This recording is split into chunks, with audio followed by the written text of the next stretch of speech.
नमस्कार साथियों, मैं मनीष मेवाल आप सभी का आपके अपने चैनल में तहे दिल से स्वागत और अभिनंदन करता हूं। मैं उम्मीद करता हूं कि आप सभी शानदार, जबरदस्त और जिंदाबाद होंगे और आप सभी की कक्षा 12 की जो तैयारियां हैं वो बिल्कुल धमाकेदार चल रही होंगी। और आज इन तैयारियों को और भी धांसू बनाने के लिए और भी जिंदाबाद बनाने के लिए आज हम लोग करने जा रहे हैं कक्षा 12 की राजनीति विज्ञान में स्वतंत्र भारत की राजनीति की किताब का अध्याय 1 राष्ट्र निर्माण की चुनौतियों का one shot. Very important chapter है। उस वेरी इंपॉर्टेंट चैप्टर का आज हम लोग कवर करेंगे वन शॉट। राष्ट्र निर्माण की चुनौतियां कक्षा 12 अध्याय 1 है। आज इस वन शॉट में पूरा चैप्टर खत्म हो जाएगा और अगर किसी को डिटेल लेक्चर्स देखने हैं वो भी है और आज इस एक वन शॉट को देख करके वो पूरा चैप्टर खत्म कर सकता है। तो गुरुजी हम आज इस पूरे वन शॉट में क्या क्या पढ़ेंगे? तो भैया सब कुछ पढ़ना है। परिचय जानेंगे इस चैप्टर का, क्या है इस चैप्टर में, विभाजन की बात होगी, रजवाड़ों का विलय होगा, राज्यों का पुनर्गठन होगा। ये टॉपिक्स आज हम डिस्कस करेंगे और आपको भी बिल्कुल इसी प्रकार से अपना टारगेट बना लेना है कि 0% डाउट 100% मार्क्स। सिर्फ और सिर्फ सीधा निशाना कहां पे लगना चाहिए? 100 मार्क्स पे लगना चाहिए।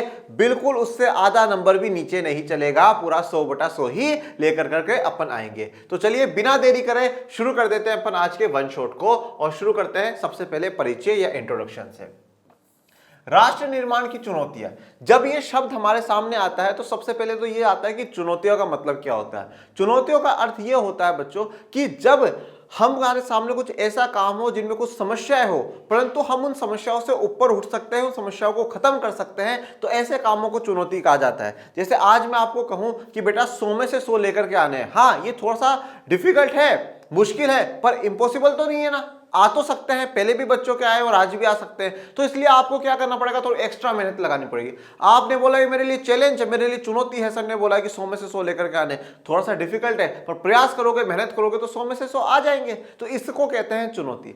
बात आती है राष्ट्र निर्माण की चुनौतियां। सर, वह भारत जो हजारों वर्षों से है, वह भारत जो विश्व गुरु था, वह भारत जिसको सोने की चिड़िया कहा जाता था, वह भारत जिसने पूरी दुनिया का मार्गदर्शन करा, उस भारत का राष्ट्र निर्माण, उसका निर्माण करने की वापस जरूरत क्यों पड़ रही है? क्यों यहां पर राष्ट्र निर्माण शब्द का प्रयोग किया गया है? तो आप सभी को पता है कि काफी वर्षों तक अंग्रेजों ने भारत पर राज करा। अंग्रेजों ने भारत को बिल्कुल निचोड़ करके रख दिया, आर्थिक रूप से, सामाजिक रूप से, राजनीतिक रूप से, हर प्रकार से। तो इसलिए अब वापस से भारत को अपने आप को विश्व गुरु बनाना था। यह भारत के लिए चुनौती थी। तो इसलिए अब आज हम इस चैप्टर में चुनौतियों की चर्चा करेंगे। आप सभी को पता है 15 अगस्त 1947 को भारत अंग्रेजों के शासन से आजाद हो जाता है और जब आजाद हो जाता है तो उस दिन से भारत को आगे ले जाने की जो जिम्मेदारी होती है वो भारत के लोगों की होती है। तो आइए देखते हैं। 14-15 अगस्त 1947 की मध्य रात्रि को हिंदुस्तान आजाद हुआ। इंडिया, भारत, हिंदुस्तान जो है वो 14-15 अगस्त की मध्य रात्रि को आजाद हो जाता है। फिर 14 अगस्त को पाकिस्तान अपना आजादी दिवस मनाता है और 15 अगस्त को हम लोग अपना आजादी दिवस मनाते हैं। स्वतंत्र भारत के प्रथम प्रधानमंत्री जवाहरलाल नेहरू जी ने इस रात संविधान सभा के एक विशेष सत्र को संबोधित किया। तो अब आप सभी को पता है कि हमारा जो संविधान है वो पहले ही, आजादी से पहले ही बनना शुरू हो गया था। हमारा संविधान सभा बन चुकी थी और इसके लिए चुनाव कब हुए थे? जुलाई अगस्त 1946 में। जुलाई अगस्त 1946 में संविधान सभा के लिए चुनाव हो गए थे और 9 दिसंबर 1946 को पहली जो मीटिंग है, फर्स्ट मीटिंग है संविधान सभा की हो गई थी। इस संविधान सभा में टोटल जो मेंबर थे वो 389 मेंबर्स थे। अब जब हम आजाद हो जाते हैं, 15 अगस्त को जब हम आजाद हो जाते हैं तो आजादी विभाजन भी साथ लेकर के आती है। तो पाकिस्तान अलग हो जाता है और इसमें से जो हम पाकिस्तान के जो मेंबर्स थे उनको हटा देंगे। तो हमारे पास आजादी के बाद कितने मेंबर्स थे संविधान सभा में? 299 मेंबर भारत के पास थे। तो उसी दिन 15 अगस्त की रात को माननीय पूर्व प्रधानमंत्री जवाहरलाल नेहरू जी किसको संबोधित कर रहे हैं? संविधान सभा में लोगों को संबोधित कर रहे हैं। संविधान सभा के लोगों को कह रहे हैं कि आज की रात पूरा विश्व सो रहा है पर भारत जग रहा है। क्यों? क्योंकि इस रात का बड़े दिनों से भारत के लोगों ने इंतजार करा है। इस रात के लिए हजारों लोग शहीद हुए हैं, हजारों फांसी के फंदे पर चढ़े हैं, हजारों ने अपना खून दिया है और इसलिए आज हम सभी इस रात में जग रहे हैं। और अब आज से भारत को आगे ले जाने की जिम्मेदारी हमारी है। हमारी का मतलब सरकार की नहीं, भारत के एक प्रत्येक नागरिक की, हर व्यक्ति की जिम्मेदारी है कि वो भारत को आगे लेकर के जाए। अभी तक जो भी होता था हम अंग्रेजों पे कह देते कि अंग्रेजों ने करा, जो अच्छा हुआ हमने कहा अंग्रेजों ने करा, जो बुरा हुआ हमने कहा अंग्रेजों ने करा, पर अब आज से भारत को आगे ले जाने की जिम्मेदारी सिर्फ और सिर्फ भारतीयों की है, हर एक एक नागरिक की है, और सबको मिलकर के कंधे से कंधा मिलाकर के भारत को आगे ले जाना है। ये बात जवाहरलाल नेहरू जी संविधान सभा को संबोधित करते हुए कहते हैं, और यह उनका बड़ा फेमस भाषण में से एक भाषण था, जिस भाषण का नाम क्या था? भाषण का नाम था भाग्यवधू से चिर प्रतिष्ठित भेंट, या ट्रिस्ट विद डेस्टिनी इसको कहा जाता है। इंग्लिश में कहा जाता है ट्रिस्ट विद डेस्टिनी, और हिंदी में, शुद्ध हिंदी में आप लिखेंगे तो कहा जाता है भाग्यवधू से चिर प्रतिष्ठित भेंट। यह बड़ा फेमस भाषण जवाहरलाल नेहरू जी का था, जो 14-15 अगस्त की मध्य रात्रि को संविधान सभा को संबोधित करते हुए जवाहरलाल नेहरू जी कहते हैं। आम सहमति 2। चलिए, अब आप सभी को पता है कि हमारा स्वतंत्रता का जो आंदोलन है वो बहुत बड़ा चला है।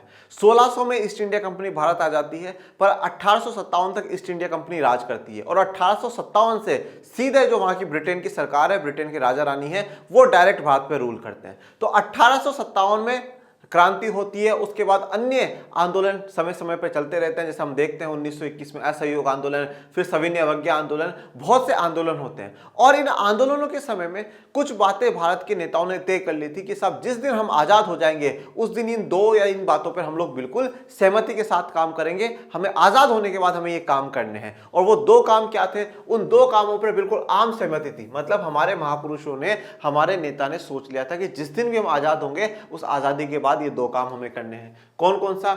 सबसे पहला, देश का शासन लोकतांत्रिक सरकार के जरिए चलाया जाएगा, मतलब जिस दिन हम आजाद हो जाएंगे उस दिन के बाद कोई राजतंत्र नहीं होगा, कोई ब्रिटिशर्स की तरह तानाशाही नहीं होगी। क्या होगा?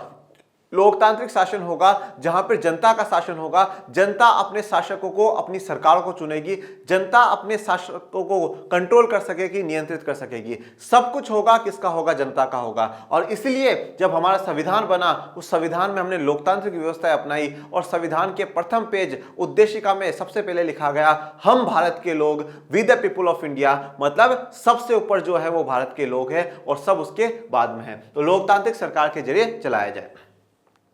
दूसरी बात कहेगी, सरकार सबके भले के लिए काम करेगी। अब देखिए, आप सभी को पता है कि हमारे देश में कुछ सामाजिक कुरीतियां रही, जैसे कि जाति प्रथा। बड़े लंबे समय से जाति प्रथा चली हुई आ रही थी। दलित समाज, पिछड़ी जाति के जो लोग हैं उनको किसी भी प्रकार के अधिकार नहीं दिए जाते थे, और बहुत ज्यादा शोषण, अत्याचार उन पर किया जाता था। इसी प्रकार महिलाओं के साथ भी ठीक व्यवहार नहीं था। ये कुछ सामाजिक कुरीतियां थी। तो इसलिए भारत के महापुरुषों ने ये सोच लिया था कि जब भी हम आजाद हो जाएंगे उसके बाद इन सारी कुरीतियों को खत्म करेंगे, और जो सरकार है वो सबके भले के लिए काम करेगी, किसी एक विशेष वर्ग के भले के लिए नहीं, वो सबका भला करेगी, चाहे वो दलित हो, चाहे वो पिछड़ी जाति का हो, चाहे वो ऊंची जाति का हो, चाहे वो हिंदू हो, मुस्लिम हो, सिख हो, ईसाई हो, पारसी हो, बौद्ध हो, जैन हो, अमीर हो, गरीब हो, महिला हो, पुरुष हो, हर व्यक्ति के विकास के भले के लिए काम सरकार यहाँ पे करेगी।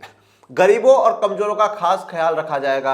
अब जो गरीब तबके के लोग हैं, जो कमजोर हैं, जो पिछड़ चुके हैं, जैसे कि वंचित समुदाय के लोग हैं, दलित हैं, पिछड़ी जाति के लोग हैं, महिला हैं, जो पिछड़ चुके हैं, उनका सरकार विशेष ध्यान रख करके उनको सबके बराबर लाने का काम करेगी। ये दो बातें ऐसी थी जिनकी सहमति आंदोलनों के समय ही बन चुकी थी कि जिस दिन भी हम आजाद होंगे ये दो काम करेंगे। अब हम आजाद हो चुके थे, और अब ये समय आ चुका था कि अब इन दो कामों पर अमल करा जाए, और इन दो कामों को पूरा कर करके पूरे विश्व में सबसे बेहतरीन लोकतांत्रिक देश भारत बने।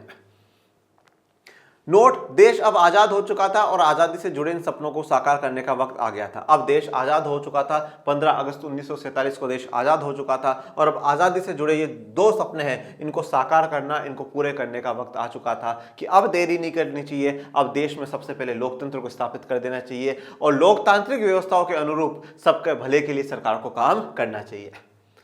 3 चुनौतियां। अब आप सोच रहे होंगे सर कौन सी होंगी 3 चुनौतियां? आपके दिमाग में आ रहा होगा सर जातिवाद, सर गरीबी को दूर करना, सर धर्म के आधार पर जो हिंसा होती है उसको है, सर विकास खूब करवाना कि साहब ये पिछड़े हुए इलाके हैं वो है, ठीक है, ऐसा आपके दिमाग में आ रहा होगा। देखो, चुनौतियां उस समय भी बहुत थी, और आज भी इंडिया के सामने काफी चैलेंजेस हैं, ठीक है, बट उस समय जो सबसे इंपॉर्टेंट 3 चुनौतियां थी, उन 3 चुनौतियों की हम लोग चर्चा करेंगे। 3 चुनौतियां कौन कौन सी थी?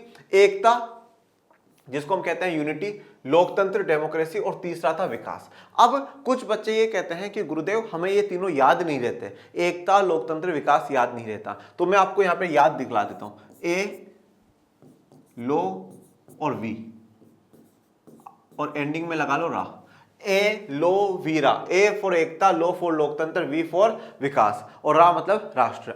एलोवेरा क्या होता है, उसको ग्वारपाठा कहा जाता है। आप देखोगे एलोवेरा के फेस वॉश भी आते हैं, ठीक है। एलोवेरा को काफी लोग खाते भी हैं, वो अच्छा भी आता है। एलोवेरा का जूस भी आता है। तो एलोवेरा ग्वारपाठा आता है, आप देख लीजिएगा, सर्च कर लीजिएगा और जानते हो तो आप मुझे कमेंट बॉक्स में बताइए कि सर हम एलोवेरा ग्वारपाठा को जानते हैं, वो कैसा होता है। तो एलोवेरा के नाम से आप अच्छे से याद कर सकते हो, एकता, लोकतंत्र और विकास, और ये रा है वो राष्ट्र के लिए यूज कर सकते हो कि ये 3 चैलेंजेस राष्ट्र के लिए थे। अब एकता का मतलब क्या है, पहली और तात्कालिक चुनौती एकता के सूत्र में बंधे एक ऐसे भारत को गढ़ने की थी जिसमें भारतीय समाज की सारी विविधताओं के लिए जगह हो। देखो, भारत हमेशा से एकता का प्रतीक रहा है। भारत में सभी धर्म के लोग, सभी भाषा बोलने वाले लोग रहे हैं, परंतु जब आजादी मिली तो विभाजन लेकर के आई और वो विभाजन धर्म के आधार पर हुआ और उस समय ये सबसे बड़ी चुनौती बन गई कि अब भारत को एक रखना बड़ी चुनौती है, सब एक रहे। और दूसरी समस्या क्या हो गई थी, उस समय जो रजवाड़े थे, जो राजा महाराजाओं द्वारा शासन करा जाता था, ब्रिटिशर्स ने उनको कह दिया कि अगर आप भारत में मिलना चाहते हैं मिल जाइए, आप पाकिस्तान में मिलना चाहते हैं तो पाकिस्तान में मिल जाइए, नहीं स्वतंत्र हो जाइए, आजाद हो जाइए। तो कुछ रजवाड़ों ने कहा हम आजाद हो जाना चाहते हैं, परंतु अगर वो आजाद हो जाते तो भारत के हिस्से में बहुत छोटा सा जमीन का टुकड़ा आता जो कि बिल्कुल भी ठीक नहीं था। तो इसलिए उन रजवाड़ों को मिलाना और सबको एक साथ लेकर करके चलना उस समय की सबसे बड़ी चुनौती थी। सबको यूनाइट रखना, एकता के सूत्र में, एकता के धागे में बांधे रखना, ये सबसे बड़ी चुनौती थी। भारत में विविधताएं बहुत हैं। विविधताओं का मतलब क्या है, वेराइटीज हैं। हमारे पास भाषा में वेराइटी है, भारत में ना जाने कितनी ही भाषा बोलने वाले लोग रहते हैं। भारत में सभी धर्मों को मानने वाले लोग रहते हैं, हिंदू, मुस्लिम, सिख, ईसाई आपस में भाई भाई, ये तो है ही। इसके अलावा पारसी, बौद्ध, जैन, यहूदी, अनेक जो अलग अलग धर्म को मानने वाले लोग हैं वो सभी यहाँ रहते हैं। तो भारत के पास विविधता है, बहुत ज्यादा बड़ी डाइवर्सिटी इंडिया के पास है। हर चीज में, कल्चर में, संस्कृति में देखिए, हर राज्य की अपनी अपनी संस्कृति है, अपना कल्चर है। तो इन सबको एक रखना ये बड़ी चुनौती का बात थी। और इसीलिए जवाहरलाल नेहरू हमेशा कहा करते थे कि विविधताओं में एकता। भारत की क्या पहचान है, बोले विविधताओं में एकता है। मतलब इतने विविध होने के बावजूद, इतने अलग अलग होने के बावजूद भी हम सब एक थे, एक हैं और एक ही रहेंगे। दूसरी चुनौती थी लोकतंत्र की। भारत ने संसदीय शासन पर आधारित प्रतिनिधित्व मूलक लोकतंत्र को अपनाया। संसदीय शासन प्रतिनिधित्व मूलक लोकतंत्र का मतलब क्या होता है, जब हम बात करते हैं लोकतंत्र की, डेमोक्रेसी की, तो डेमोक्रेसी को 2 भागों में बांटा जा सकता है बेटा। एक होता है प्रत्यक्ष और एक होता है अप्रत्यक्ष। प्रत्यक्ष का मतलब यह होता है कि डायरेक्ट जनता तय करे कि हमारे देश में क्या कानून होगा, क्या नहीं होगा। जनता तय करे कौन सी नीति बनेगी, कौन सी नहीं बनेगी, मतलब सब कुछ जनता तय कर रही है, कोई नेता नहीं, सारी की सारी चीजें जनता ही तय कर रही है।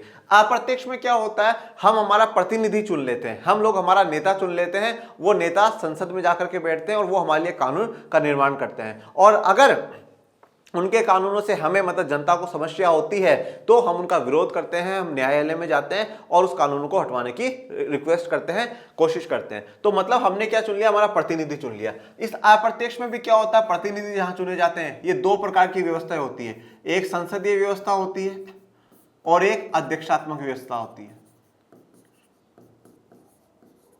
इसको कहा जाता है पार्लियामेंट्री सिस्टम और इसको कहा जाता है प्रेसिडेंशियल सिस्टम।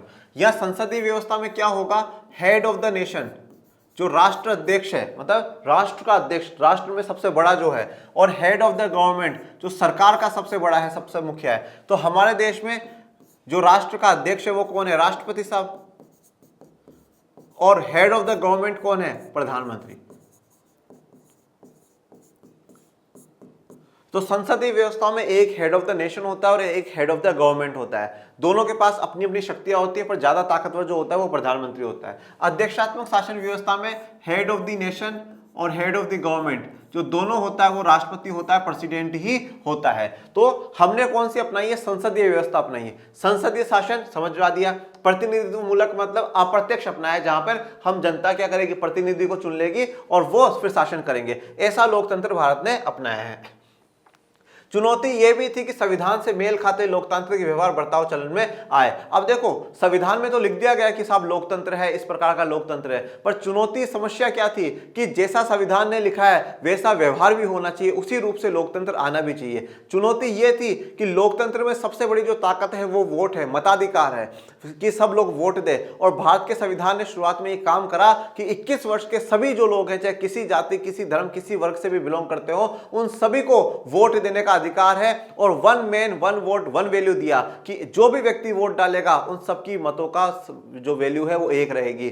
देश में सबसे बड़े पद पे बैठा हुआ व्यक्ति वोट डाले एक गिना जाएगा, देश का मजदूर वोट डाले तो भी एक गिना जाएगा, एक ही काउंट होगा। ऐसा नहीं है साहब उसने अमीर व्यक्ति ने डाला तो एक वोट 1000 के बराबर है, ऐसा नहीं है। तो बराबर स्थापित करा। परंतु जिस समय भारत आजाद हुआ और संविधान बनकर के तैयार हुआ उस समय करीबन 85% भारत की जनसंख्या अशिक्षित थी। तो चुनौती यह थी क्या ये अशिक्षित जनसंख्या क्या वोट डालने में मतदान देने में समर्थ होगी। चुनौती यह थी कि क्या देश के अमीर तबके गरीबों को बराबर मतदान का अधिकार देंगे। चुनौती यह थी कि क्या जो पुरुष प्रधान समाज है वो महिलाओं को वोट का अधिकार देगा। क्या अगड़ी जाति के लोग पिछड़ी जाति के लोगों को वोटों के अधिकार देने के लिए सहमत होंगे। ये चुनौतियां थी। और पूरे देश में लोकतांत्रिक चुनाव होंगे या नहीं होंगे, या जिन पार्टियों का दबदबा रहा है, जिन लोगों का दबदबा रहा है वही चुनाव जीतते जाएंगे, ये बड़ी चुनौती थी। तो लोकतंत्र हमारे लिए किस प्रकार से चुनौती वो आगे जानेंगे। विकास ऐसे विकास की जिससे समूचे समाज का भला होता हो, न कि कुछ तबकों का। तो विकास ऐसा करना था जिसमें सबका भला हो, हर देश में रहने वाले हर व्यक्ति का डेवलपमेंट हो, किसी विशेष तबके का, किसी विशेष समुदाय का, वर्ग का नहीं, सबका भला होना चाहिए। अब हम लोग एकता, लोकतंत्र, विकास, तीन क्या चुनौतियां थी, तीनों को एक बार अपन ने देख लिया। पर अब चैप्टर 1 में सिर्फ और सिर्फ एकता के बारे में पढ़ेंगे, चैप्टर 2 में अपन लोकतंत्र के बारे में पढ़ेंगे, और चैप्टर 3 में अपन लोग भैया विकास या डेवलपमेंट के बारे में पढ़ेंगे। क्योंकि तीन बड़ी चुनौतियां उस समय की थी, तो इनको एक चैप्टर में खत्म कर देना अच्छी बात नहीं है। इन तीनों को अपन विस्तार से और विस्तृत में हर चैप्टर में, हर अध्याय में इनका जिक्र करेंगे। चैप्टर 1, चैप्टर 2 और चैप्टर 3। तो यहां से हम लोग शुरू कर रहे हैं वो चैप्टर 1 एकता का जिक्र है। यहां पर राज्य के नीति निर्देशक सिद्धांतों की भी चर्चा करी गई है। लोक कल्याण, राज्य के नीति निर्देशक सिद्धांत क्या होते हैं। आप सभी ने कक्षा 11 में पढ़ा है कि भारत के संविधान में भाग 3 है और भाग 4 है। भाग 3 में क्या दे रखे हैं, मौलिक अधिकार, फंडामेंटल राइट्स दे रखे हैं। ऐसे मौलिक अधिकार 6 मौलिक अधिकार हमें दिए गए हैं, और अगर उनमें से किसी भी मौलिक अधिकार का उल्लंघन होता है तो हम अनुच्छेद 32 के तहत सुप्रीम कोर्ट जा सकते हैं और अनुच्छेद 226 के तहत हाई कोर्ट जा सकते हैं। दूसरी तरफ भाग 4 में देश के संविधान निर्माताओं ने डीपीएसपी रखा है, मतलब राज्य के नीति निर्देशक, मतलब राज्य मतलब सरकार को कुछ निर्देश दिए हैं पॉलिसी बनाने के लिए कि साहब आप इन चीजों पे पॉलिसी बनाइए तो देश का और भी जल्दी कल्याण होगा, देश का और भी जल्दी भला होगा।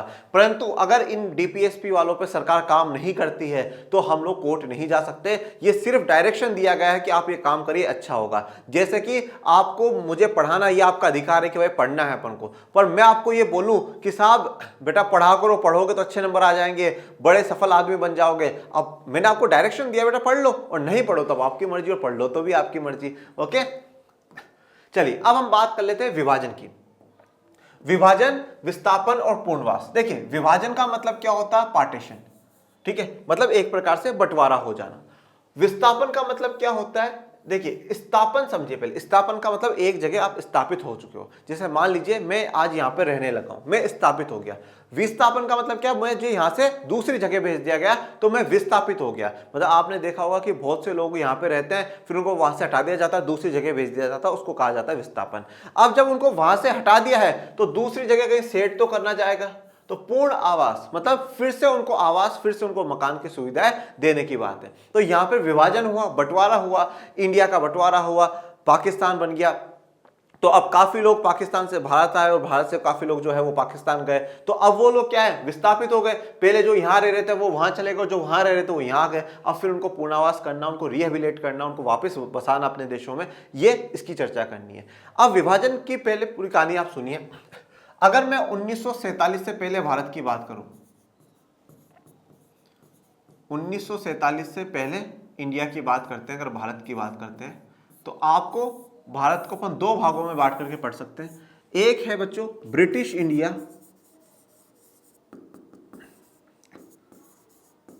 ब्रिटिश इंडिया या ब्रिटिश भारत जिसको कहा जाता है, और दूसरी तरफ थे रजवाड़े या प्रिंसली स्टेट्स जिनको कहा जाता है।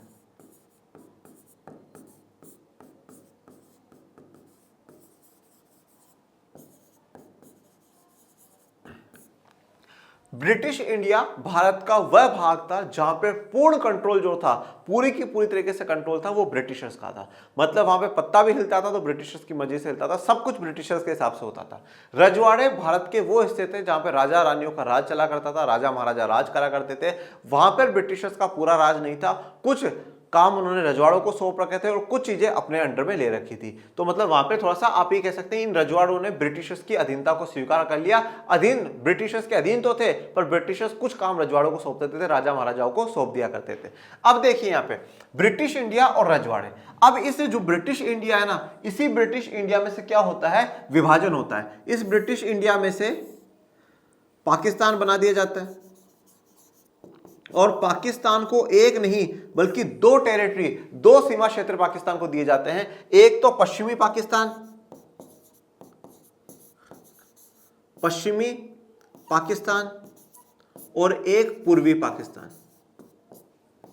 पश्चिमी पाकिस्तान और पूर्वी पाकिस्तान। अब आप कहोगे गुरुजी हम तो आज तक एक ही पाकिस्तान का नाम सुनते हैं, वह पाकिस्तान जो मैच हार जाने के बाद टेलीविजन फोड़ता है तो ये जो आप जिस नाम पाकिस्तान का आज नाम सुनते हैं वह ये पश्चिमी पाकिस्तान है। और जो पूर्वी पाकिस्तान में यहाँ पे बता रहा हूं ये बांग्लादेश है बेटा। आज का जो बांग्लादेश है ये पूर्वी पाकिस्तान है। ये हमारी आज़ादी के बाद ये भी पाकिस्तान था, पूर्वी पाकिस्तान था, पर 1971 में यहाँ के लोगों ने विरोध करा और इस वाले पाकिस्तान से अलग हो गए और इस विरोध में उनका युद्ध हुआ पाकिस्तान से और उस युद्ध में भारत ने बड़ी सहायता करके पाकिस्तानियों को हराया था। तो पाकिस्तान को दो सीमा क्षेत्र दे दिए गए, पश्चिमी पाकिस्तान और पूर्वी पाकिस्तान। जो बाकी है वो किसका है, इंडिया का। तो जैसे ही इसका विभाजन हो गया तो फिर रजवाड़ों का बात आएगी, रजवाड़ों के साथ क्या होगा, रजवाड़े किसके साथ हैं। तो यहाँ पर ब्रिटिशर्स ने एक बहुत बड़ी चाल खेली। ब्रिटिशर्स ने मतलब देश का विभाजन कर दिया, देश के लोगों को बांट दिया। और अब इस वाले भाग में से जब डिमांड क्या थी, मुस्लिम लीग ने डिमांड कर रही थी कि भारत जो है वो एक कौम का, एक समुदाय का ग्रुप नहीं, दो कौम का ग्रुप है, एक हिंदू सिखों का है और दूसरा मुसलमानों का है। इसलिए मुस्लिम्स के लिए क्या होनी चाहिए, अलग देश होना चाहिए। जब मुस्लिम को अलग देश दे दिया गया है, वो भी दो सीमा क्षेत्र दे दी गई है, तो सीधा सा अंग्रेजों को यह आदेश जारी करना चाहिए था कि सारे जो रजवाड़े हैं वो भारत के होंगे, वो इंडिया के होंगे। क्योंकि जो डिमांड थी पाकिस्तान की चलो वो मान ली गई है, परंतु सारे रजवाड़े इंडिया के साथ होंगे। परंतु ब्रिटिशर्स ने चाल रची और क्या रची, रजवाड़ों को बोला आज से तुम भी आजाद हो और तुम चाहो तो भारत में मिल जाओ, तुम चाहो तो भारत में शामिल हो जाओ, तुम्हारी इच्छा है पाकिस्तान में मिलने की तो तुम पाकिस्तान में मिल जाओ, और तुम्हारी इच्छा है स्वतंत्र रहने की, आजाद होने की, तो तुम आजाद हो जाओ। मतलब क्या है कि अगर तुम भारत में मिलना चाहते हो, भारत का भाग बनना चाहते हो तो भारत में मिल जाओ, तुम पाकिस्तान का भाग बनना चाहते हो पाकिस्तान में मिल जाओ, और तुम्हें आजाद रहना है, एक अलग राष्ट्र की तरह रहना है, तो तुम वैसे रह जाओ। ये तीन चॉइस, ये तीन विकल्प रजवाड़ों को दिए गए, जो कि बिल्कुल पूर्ण रूप से गलत थे बेटा। क्यों गलत थे, क्योंकि जब पाकिस्तान को दो सीमा क्षेत्र मिला है तो बाकी जो कुछ भी है वो सब कुछ भारत का था, इंडिया का था। तो इस प्रकार से क्या है कि पूरा विभाजन होता है। 1947 से पहले भारत ब्रिटिश इंडिया रजवाड़ों में था। इस ब्रिटिश इंडिया में से ही पाकिस्तान और इंडिया बनता है, पाकिस्तान, पश्चिमी पाकिस्तान और पूर्वी पाकिस्तान, इंडिया। प्रिंसली स्टेट को बोला गया आप भारत में मिलिए, पाकिस्तान में मिलिए या स्वतंत्र हो जाइए। और हमारे भारत माता के सपूत पुत्र, हम सभी के परम श्रद्धेय सरदार वल्लभ भाई पटेल जी के कड़ी मेहनत और गजब के दिमाग के कारण इन 565 रजवाड़ों में से अधिकतर जो रजवाड़े सारे के सारे जो भारत की सीमा क्षेत्र के अंदर थे, सारे के सारे भारत में मिला लिए गए, किसी को भी नहीं छोड़ा गया। जो प्यार से माने उनको प्यार से समझाया गया, और जो प्यार से नहीं माने उनके साथ दूसरे तरीके से व्यवहार करके समझाया गया, परंतु उनको भारत में मिला लिया गया। और जब सरदार पटेल समझा रहे थे रजवाड़े के राजा महाराजाओं को कि साहब आप भारत में मिल जाइए, पाकिस्तान वहां से कहता गलत कर रहा है इंडिया, ये तो गलत कर रहा है, कांग्रेस ऐसा गलत कर रही है, ये तो उनकी आजादी को दबाने की कोशिश कर रही है, ब्रिटिशर्स ने बोला है कि स्वतंत्र हो सकते हैं, इस प्रकार से इंडिया दबाव बना रहा है उन पर, ये गलत है। तो उनको एक्चुअल में इस बात की नाराजगी थी कि सरदार पटेल जी जैसा नेता हमारे पास क्यों नहीं है ठीक है। तो पर हमारे पास सरदार पटेल जी थे और सरदार पटेल जी ने सभी रजवाड़ों को भारत में विलय करवा लिया, और इसलिए आज इतना बड़ा जो भारत हमें देखने को मिलता है। और एक बार नरेंद्र मोदी जी ने कहा था कि अगर सरदार पटेल नहीं होते तो आज हमें एक स्थान से दूसरे स्थान जाने के लिए भी पासपोर्ट वीजा लेना पड़ता, क्योंकि स्थिति ये हो जाती बच्चों, यहाँ इंडिया है, फिर यहाँ दूसरा देश है, फिर यहाँ इंडिया का हिस्सा है, तो यहाँ से क्रॉस करने के लिए भी हमें पासपोर्ट वीजा लेना पड़ता। ये ताकत थी सरदार पटेल की कि उन्होंने सबको पूरा मिला करके एक कर दिया, और उन्हीं के नाम पर फिर स्टैचू ऑफ यूनिटी, एकता का जो है प्रतीक बनाया गया है। अभी जो विभाजन की प्रक्रिया है, अब आप ये सोच रहे होंगे कि सर ये जो विभाजन है हुआ तो हुआ कैसे। अपन तो आज यहाँ बैठे बैठे खड़े होकर के पढ़ रहे हैं कि हाँ भैया इस प्रकार से हो गया, ऐसा हो गया, पर ये जो विभाजन हुआ ना बेटा बड़ा दुखदायी हुआ। और महात्मा गांधी जी ने क्या कहा था कि जो आज़ादी आई है वो आज़ादी हमारे लिए खुशियाँ और दुख दोनों लेकर के आई।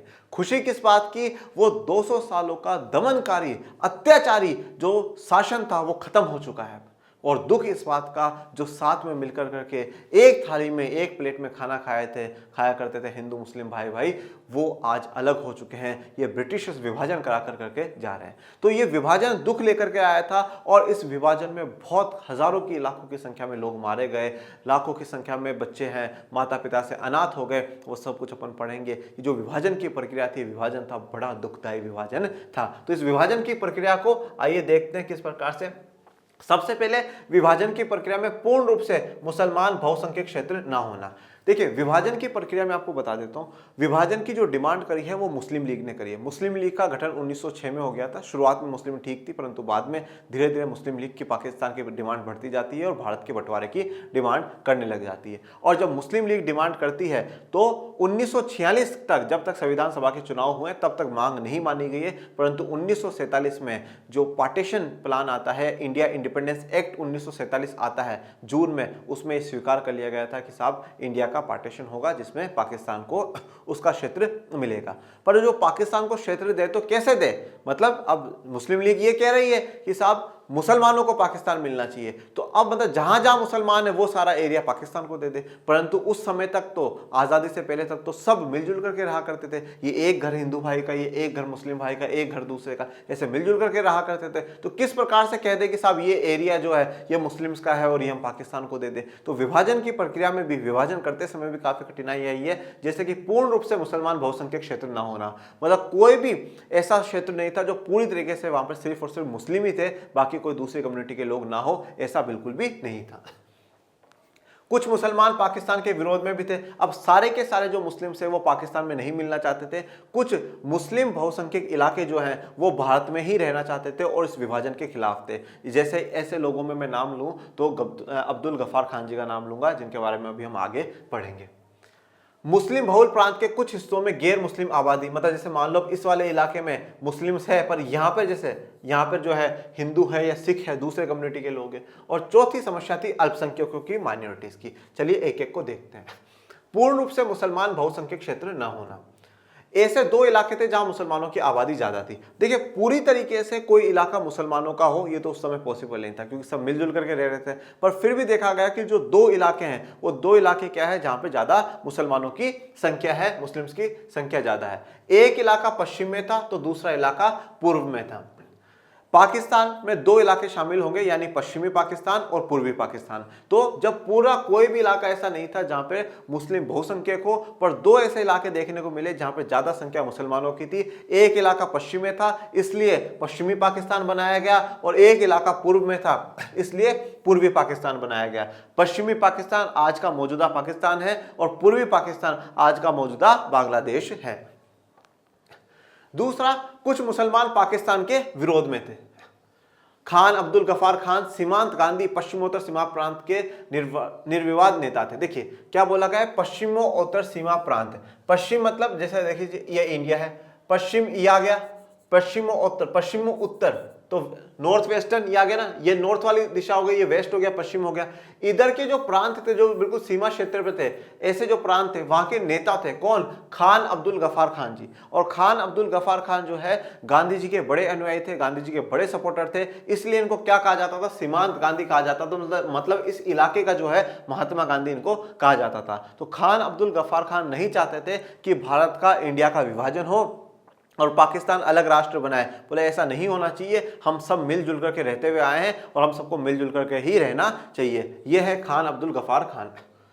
वे द्विराष्ट्र सिद्धांत के एकदम खिलाफ थे। ये द्विराष्ट्र सिद्धांत क्या है, ये वह सिद्धांत, ये वह थ्योरी है जो मुस्लिम लीग ने दी है, जिसने ये कहा है कि साहब भारत जो है, इंडिया जो है वो एक कौम का देश नहीं है, दो कौम का देश है, एक हिंदुओं का और एक मुसलमानों का। इसलिए मुसलमानों के लिए अलग राष्ट्र होना चाहिए, दो राष्ट्र होने चाहिए, एक हिंदू और सिखों के लिए और दूसरा मुसलमानों के लिए। जो द्विराष्ट्र सिद्धांत, टू नेशन थ्योरी दी गई थी, टू नेशन थ्योरी जो दी गई थी उसके एकदम खिलाफ थे। कौन? खान अब्दुल गफ्फार खान।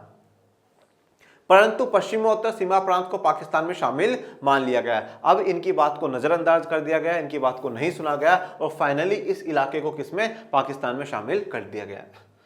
तीसरा, मुस्लिम बहुल प्रांत के कुछ हिस्सों में गैर मुस्लिम आबादी। मतलब अब ऐसा कह सकते हैं कि ये पूरा इलाका है, यहाँ पे अगर देखें जैसे मान लीजिए कि टोटल जो है 1000 लोग यहाँ पे रहते हैं। इन 1000 में से मैं कहूं कि 700 एक्स कम्युनिटी के लोग हैं, एक समुदाय के लोग 700 रहते हैं।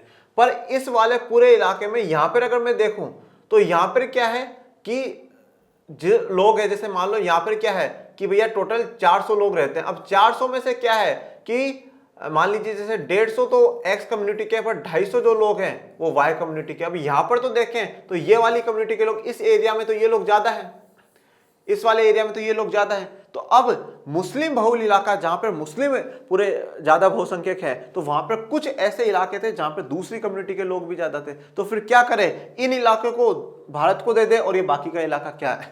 पाकिस्तान को दे दे। ये क्या इस प्रकार से संभव हो पाता था? देखते हैं।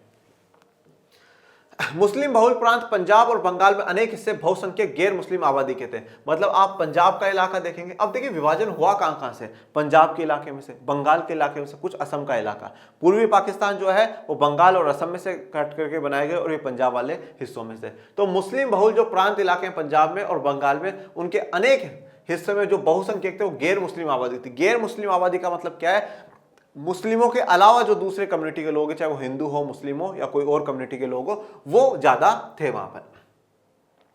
इसका मतलब यह हुआ कि आजादी के दिन तक अनेक लोगों को ये पता नहीं था कि वे भारत में है या पाकिस्तान में है। तो इसलिए जब तक आजादी मिल गई, देखो अब आजादी जब मिलती है तो क्या मनाना चाहिए? जश्न मनाना चाहिए, सबको खुशियां मनानी चाहिए, खुशियों में जश्न बजने चाहिए, ढोल धमाके होने चाहिए। परंतु सब लोग भाग रहे हैं कोई इधर, अरे मैं कौन से इलाके में हूं, मैं भारत में हूं, मैं पाकिस्तान में, अरे मैं पाकिस्तान में, मुझे भारत जाना, मुझे जाने दो। तो सबके चेहरे पे चिंता थी। मतलब सोचिए कितना दुख, कितना दर्दनाक वो समय रहा होगा। मतलब इतने वर्षों तक संघर्ष किया कि हम जिस दिन ब्रिटिशर्स भाग जाएंगे उस दिन बड़े खुशियों के साथ नाचेंगे, गाएंगे, हर्षोल्लास मनाएंगे, त्योहार की तरह उस दिन को याद करेंगे। परंतु क्या हुआ? सारे लोग बड़े दुखी होकर, कोई इधर है, कोई किसी के बच्चों को मार दिया गया है, किसी की पत्नियों के साथ गलत व्यवहार करा जा रहा है। बड़ा दुख दर्दनाक समय वो रहता है और सब लोग इधर से उधर भाग रहे हैं। जश्न मनाने का किसी के पास भी समय नहीं था। तो लोगों को आजादी के दिन तक ये नहीं पता चला कि वो भारत में है या पाकिस्तान में है। अब आखिरी समस्या थी अल्पसंख्यकों की, कि जैसे कि अगर चलिए विभाजन हो गया है, फाइनली जो टेरिटरी, जो सीमा क्षेत्र देना था वो दे दिया, पर जो दोनों देशों के अंदर जो समुदाय अल्पसंख्यक रह गए हैं, मतलब जिनकी संख्या कम है, उन लोगों के साथ किस प्रकार का व्यवहार वहां की सरकारें करेंगी, ये बड़ा चैलेंज के तौर पे था। सीमा के दोनों तरफ अल्पसंख्यक थे। अगर मैं भारत की बात करूं तो भारत में हिंदू और सिख बहुसंख्यक है और मुस्लिम अल्पसंख्यक है। ये देखिए भारत में अगर देखें तो हिंदू और सिख क्या है? बहुसंख्यक के, मतलब इनकी संख्या ज्यादा थी। और मुस्लिमों की बात करो तो उनकी संख्या क्या थी? अल्पसंख्यक थे, वो कम थे। 1951 के हिसाब से 12% मुस्लिम इंडिया में थे। 1951 के हिसाब से जो मुस्लिम है वो 12% थे और बहुसंख्यक हिंदू थे। पाकिस्तान में देखें तो मुस्लिम क्या हो गए? बहुसंख्यक हो गए, उनकी संख्या ज्यादा थी, और हिंदू और सिख है वो अल्पसंख्यक हो गए। कि अब बड़ा सवाल यह था कि दोनों जो देशों की सरकार है वो अल्पसंख्यकों के साथ किस प्रकार का व्यवहार करती है। अब बात कर लेते हैं विभाजन के परिणाम की, कि जो विभाजन हुआ इसके क्या क्या परिणाम हुए, क्या क्या रिजल्ट हमें देखने को मिले, क्या क्या प्रभाव देश की जनता पे और देश पे पड़े हैं, वो देखते हैं। पहले आप इस पूरे चित्र को देखिए, ठीक है। ये जैसे आपको इधर दिखाया जा रही है वेस्ट पाकिस्तान है, इधर वाला ईस्ट पाकिस्तान आपको दिखाया गया है। और देखिए ये जो येलो येलो वाला आपको एरिया देखने को मिल रहा है, इसमें ये क्या है? ये ब्रिटिश इंडिया है, जो मैं आपको बताया, जिसमें से पार्टीशन हुआ है, विभाजन हुआ, जिसमें से पाकिस्तान और भारत बनाए गए हैं। और जो ब्लू वाला इलाका देखने को मिल रहा है, ये क्या है बेटा? प्रिंसली स्टेट है। प्रिंसली स्टेट में आप ये देखो, हैदराबाद, इस हैदराबाद ने सबसे पहले डिमांड कर दी थी कि भैया मैं तो अलग होऊंगा। अब देखिए ये हैदराबाद अगर अलग हो जाता तो भारत का कितना इलाका चला जाता। यहां पर देखो मैसूर है, यहां पर मद्रास है, यहां पर काफी जो इलाके हैं रजवाड़ों के अधीन थे। तो इस प्रकार से कितना प्रिंसली स्टेट का इलाका था। प्रिंसली स्टेट में काफी भारत की जनसंख्या रहा करती थी। तो उन प्रिंसली स्टेट का किस प्रकार से भारत में विलय होता है, उनका इंटीग्रेशन होता है, वो भी अपन पढ़ेंगे। पर पहले देखते हैं विभाजन के क्या क्या परिणाम हुए हैं। विभाजन के परिणाम में सबसे पहले अपन जानेंगे परिचय, इंट्रोडक्शन। उसके बाद बात करेंगे सांप्रदायिक अखाड़ों की। अखाड़े क्या है, सांप्रदायिक का मतलब क्या है वो जानेंगे। फिर चर्चा करेंगे शरणार्थी शिविर की, रिफ्यूजीज जो कैंप बनाए गए थे वो। औरतों की स्थिति की चर्चा करेंगे, महिलाओं की बहुत बुरी स्थिति इस विभाजन के समय हुई। बच्चों की बात करेंगे जो अपने माता पिता से बेदखल हो गए। कवियों की अभिव्यक्ति, जहां ना पहुंचे रवि वहां पहुंचे कवि। तो कवि अपनी विचारधारा, अपना क्या जो अभिव्यक्ति है वो रखते हैं और क्या विभाजन के लिए क्या बोलते हैं वो देखेंगे। बंटवारा, किस किस चीज का बंटवारा हुआ वो जानेंगे। जनहानि, कितने लोग इस विभाजन के कारण मारे गए वो देखते हैं। और फिर बड़ा सवाल कि अब भारत में कौन रहेगा, ये विभाजन के परिणामों में अपन पढ़ेंगे। जब भी आपके पास क्वेश्चन आ जाए कि विभाजन के परिणाम लिखिए, तो आप इस प्रकार से चाहे तो आप इस प्रकार से यूं एरो बना बना कर करके लिख दीजिएगा। इस प्रकार से पहले ये लिख दीजिएगा, सांप्रदायिक अखाड़े, शरणार्थी शिविर, औरतों की स्थिति, बच्चों की, कवियों की अभिव्यक्ति। इस प्रकार से क्या होता है, टीचर को पहले ही लग जाता है हाँ सब मेन जो पॉइंट है उसने सही लिखे हैं, तो आगे का जो आंसर वो भी बच्चे ने अच्छा ही लिखा होगा, नंबर दे देने चाहिए। सबसे पहले बात कर लेते हैं विभाजन के परिणाम में परिचय की। सन 1947 में बड़े पैमाने पर एक जगह की आबादी दूसरी जगह जाने को मजबूर हुई। तो ये जो 1947 का जो साल था, बड़े पैमाने पर एक मतलब बहुत बड़ी जो जनसंख्या है वो एक स्थान से दूसरे स्थान पर जाने को मजबूर हो गई। जो भारत में थे और उनको लगा कि हमें पाकिस्तान जाना चाहिए तो वो पाकिस्तान जा रहे थे, और जो पाकिस्तान में थे वो भारत आ रहे थे। और इन दोनों के बीच में आने जाने के समय जो दोनों कौम है, हिंदू और मुसलमानों के बीच में तनाव बढ़ चुका था, दोनों के बीच में लड़ाई झगड़ा हिंसा हो रही थी। तो सन 1947 में बड़े पैमाने पर एक आबादी दूसरी जगह जाने के लिए मजबूर हो गई। आबादी का ये स्थानांतरण आकस्मिक, अनियोजित और त्रासदी से भरा था। आबादी का ये जो स्थानांतरण है, ट्रांसफर, स्थानांतरण का मतलब क्या होता है, ट्रांसफर, मतलब इस एरिया से वहां पर और वहां से यहां पर जो जाया जा रहा है वो आकस्मिक। आकस्मिक मतलब क्या हुआ, अचानक सी, सडनली हुआ। पहले भैया आजादी के आंदोलन चल रहे थे, तब किसको पता था कि साहब हमारे साथ ऐसा होगा, पर अचानक हुआ, ऐलान हुआ कि साहब अब पाकिस्तान एक नया राष्ट्र बन चुका है, जो जहां वहां जाना चाहता है जाए और पाकिस्तान से जो भारत आना चाहता है वो है। आकस्मिक, अचानक हो। अभी अपन ने पढ़ा ना कि 15 अगस्त तक की रात तक को लोगों को, आजादी के दिन तक नहीं पता कि हम कहां पर खड़े हैं। अनियोजित, नियोजित का मतलब क्या होता है, पूरी प्लानिंग के साथ जो काम हुआ। अनप्लान था, अचानक कोई घटना घट गई, कोई किसी को कोई खबर नहीं थी। और त्रासदी मतलब बहुत बड़ी ट्रेजेडी थी बेटा, बहुत बड़ा झटका और बहुत ज्यादा दुख इस विभाजन ने हमें दिया है। मानव इतिहास के अब तक ज्ञात सबसे बड़े स्थानांतरणों में से ये एक है। तो मानव के इतिहास में जो अभी तक जितने भी लोगों का ट्रांसफर हुआ एक जगह से दूसरी जगह, तो उसमें सबसे बड़े स्थानांतरणों में से ये एक भारत के विभाजन के समय का ये टाइम था। सांप्रदायिक अखाड़े, सांप्रदायिक अखाड़े, देखो अखाड़े का मतलब क्या होता है, अखाड़े का मतलब होता है जहां पे कुश्ती लड़ी जाती है, उसको कहा जाता है अखाड़ा, मतलब वहां पे लड़ाई लड़ी जाती है, कुश्ती, डिशुम डिशुम डिशुम डिशुम, ठीक है। और सांप्रदायिक अखाड़ों का मतलब क्या हो गया, धर्म के नाम पे जहां पे लड़ा जा रहा है उसको बात करी गई है कि सांप्रदायिक अखाड़े। धर्म के नाम पर एक समुदाय को लोगों ने दूसरे समुदाय के लोगों को बेरहमी से मारा। अब सिर्फ और सिर्फ धर्म के नाम पर एक समुदाय के लोगों ने दूसरे समुदाय को बेरहमी से मारा। जैसे ही पता चल गया कि साहब ये इस धर्म का और मैं इस धर्म का हूं, लोगों ने मारना पीटना शुरू कर दिया। वो उस धर्म का, मैं इस धर्म का। सिर्फ धर्म के नाम पर एक दूसरे को मारा जा रहा था, बेरहमी से मारा जा रहा था। देखा नहीं जा रहा था कि भाई हम साथ साथ रहें और कुछ भी नहीं, बेरहमी से मारा जा रहा था। अब आप ये देखिए, पूरे विभाजन के परिणाम आप पढ़ेंगे, बड़ा दुख आप लोगों को होगा, मुझे भी हुआ। और पर एक चीज देखिए कि अगर ब्रिटिशर्स चाहते, ब्रिटिशर्स ने 200 सालों तक भारत के लोगों पर अत्याचार करने के लिए पुलिस का शासन का इस्तेमाल करा, हर प्रकार की जो सुविधाएं थी उनका इस्तेमाल करा, तो क्या वो 10 दिन, 15 दिन, 20 दिन, 1 महीना आबादी को वहां से वहां ट्रांसफर करने के लिए नहीं कर सकते थे कि पूरी पुलिस फोर्स लगा देते और कहते थे वो भाई किसी प्रकार की कोई हिंसा नहीं होगी, जिसको वहां जाना है शांतिपूर्ण तरीके से पाकिस्तान से लोग भारत आए और भारत से पाकिस्तान जाए, शांतिपूर्ण तरीके से चाहते तो करवाते थे। पर वो तो चाहते ये थे कि हिंसा करे, लड़े कटे मरे, यही अच्छा है। तो वो वही काम कर करके चले गए, लोगों को धर्म के नाम पर बेरहमी से मारा गया। सांप्रदायिक अखाड़े, लाहौर, अमृतसर और कोलकाता जैसे शहर सांप्रदायिक अखाड़े में तब्दील हो गए। मतलब ये 3 ऐसे शहर हैं जहां पर तो मतलब मान लो धर्म के नाम पर हिंसा ही छिड़ गई, लड़ाई, मतलब घरों से बाहर निकलना मुश्किल हो गया। तो लाहौर, अमृतसर और कलकत्ता ये वह इलाके थे जहां पर क्या बन चुके थे, सांप्रदायिक अखाड़े बन चुके थे। ये सवाल भी पूछ लिया जा सकता है 1 मार्क्स में कि विभाजन के समय कौन कौन से शहर ऐसे थे जो सांप्रदायिक अखाड़े बन चुके थे। तो वो ऑप्शन में भी ले लेगा और एक वर्ड वाले में भी ले सकता है कि हाँ भाई लाहौर, अमृतसर, कलकत्ता अपन से लिख दो। नहीं तो ऐसा पूछ लेगा इन चारों में से कौन सा सांप्रदायिक अखाड़े का शहर नहीं बना था, तो ये तीनों नाम लिख करके एक एक्स्ट्रा लिखेगा, तो आपको तीनों पता होगा, तभी आप सही जवाब लगा पाओगे। जिन इलाकों में ज्यादातर हिंदू अथवा सिख आबादी थी उन इलाकों में मुसलमानों ने जाना छोड़ दिया। तो जहां पर हिंदू और सिख समुदाय की ज्यादा आबादी थी वहां पर मुसलमानों ने जाना छोड़ दिया। क्यों? क्योंकि उनको लगा कि अगर हम इस इलाके में जाएंगे तो ये क्या करेंगे, हिंदू सिख हमें मार देंगे। और जिन इलाकों में मुसलमानों की ज्यादा आबादी थी वहां पर हिंदू और सिखों ने जाना छोड़ दिया कि अगर हम उस इलाकों में जाएंगे तो वो हमें मार देंगे। पर जिस आबादी को ट्रांसफर करना था वो तो आ रही जा रही थी और उनके साथ बहरे से मारा जा रहा था और गलत व्यवहार किया जा रहा था। ठीक इसी तरह मुस्लिम बहुल आबादी वाले इलाकों से हिंदू और सिख भी नहीं गुजरते थे। तो जो मुस्लिम बहुल इलाके थे जहां पे मुसलमानों की ज्यादा संख्या थी वहां से हिंदू और सिख भी नहीं गुजरते थे। फिर बात करते हैं शरणार्थी शिविर की। अब देखिए, जो लोग पाकिस्तान से भारत आए, ठीक है, अब एक प्रकार शरणार्थी का मतलब क्या होता है, शरण में आया हुआ। दो शब्दों का प्रयोग होता है बेटा, एक होता है पलायन। पलायन का मतलब होता है एक स्थान से दूसरे स्थान पे जाना, पर वहां पर व्यक्ति क्या जाता है, अपनी मर्जी से जाता है। जैसे आज मैं हूं, मुझे यहाँ पर अच्छी जॉब नहीं लगती कि मैं जिस शहर में रहता हूँ अच्छी जॉब की अपॉर्चुनिटी है, मैं दिल्ली चला जाऊँ, मैं मुंबई चला जाऊँ, या मैं इंडिया से बाहर किसी देश में चला जाऊँ, मैंने अपनी इच्छा से पलायन करा है। पर जब लोग युद्ध के कारण या देश के अंदर हो रहा उत्पीड़न, मतलब उनको मारा पीटा जा रहा है, शोषण करा जा रहा है, उसके कारण अगर दूसरे देश में जाकर के रहते हैं तो उसको कहा जाता है शरणार्थी। मतलब उसने दूसरे देश की शरण ली है कि प्लीज मुझे अपने देश में रहने दो, हमारे देश में बहुत ज्यादा हम पर अत्याचार हो रहा है।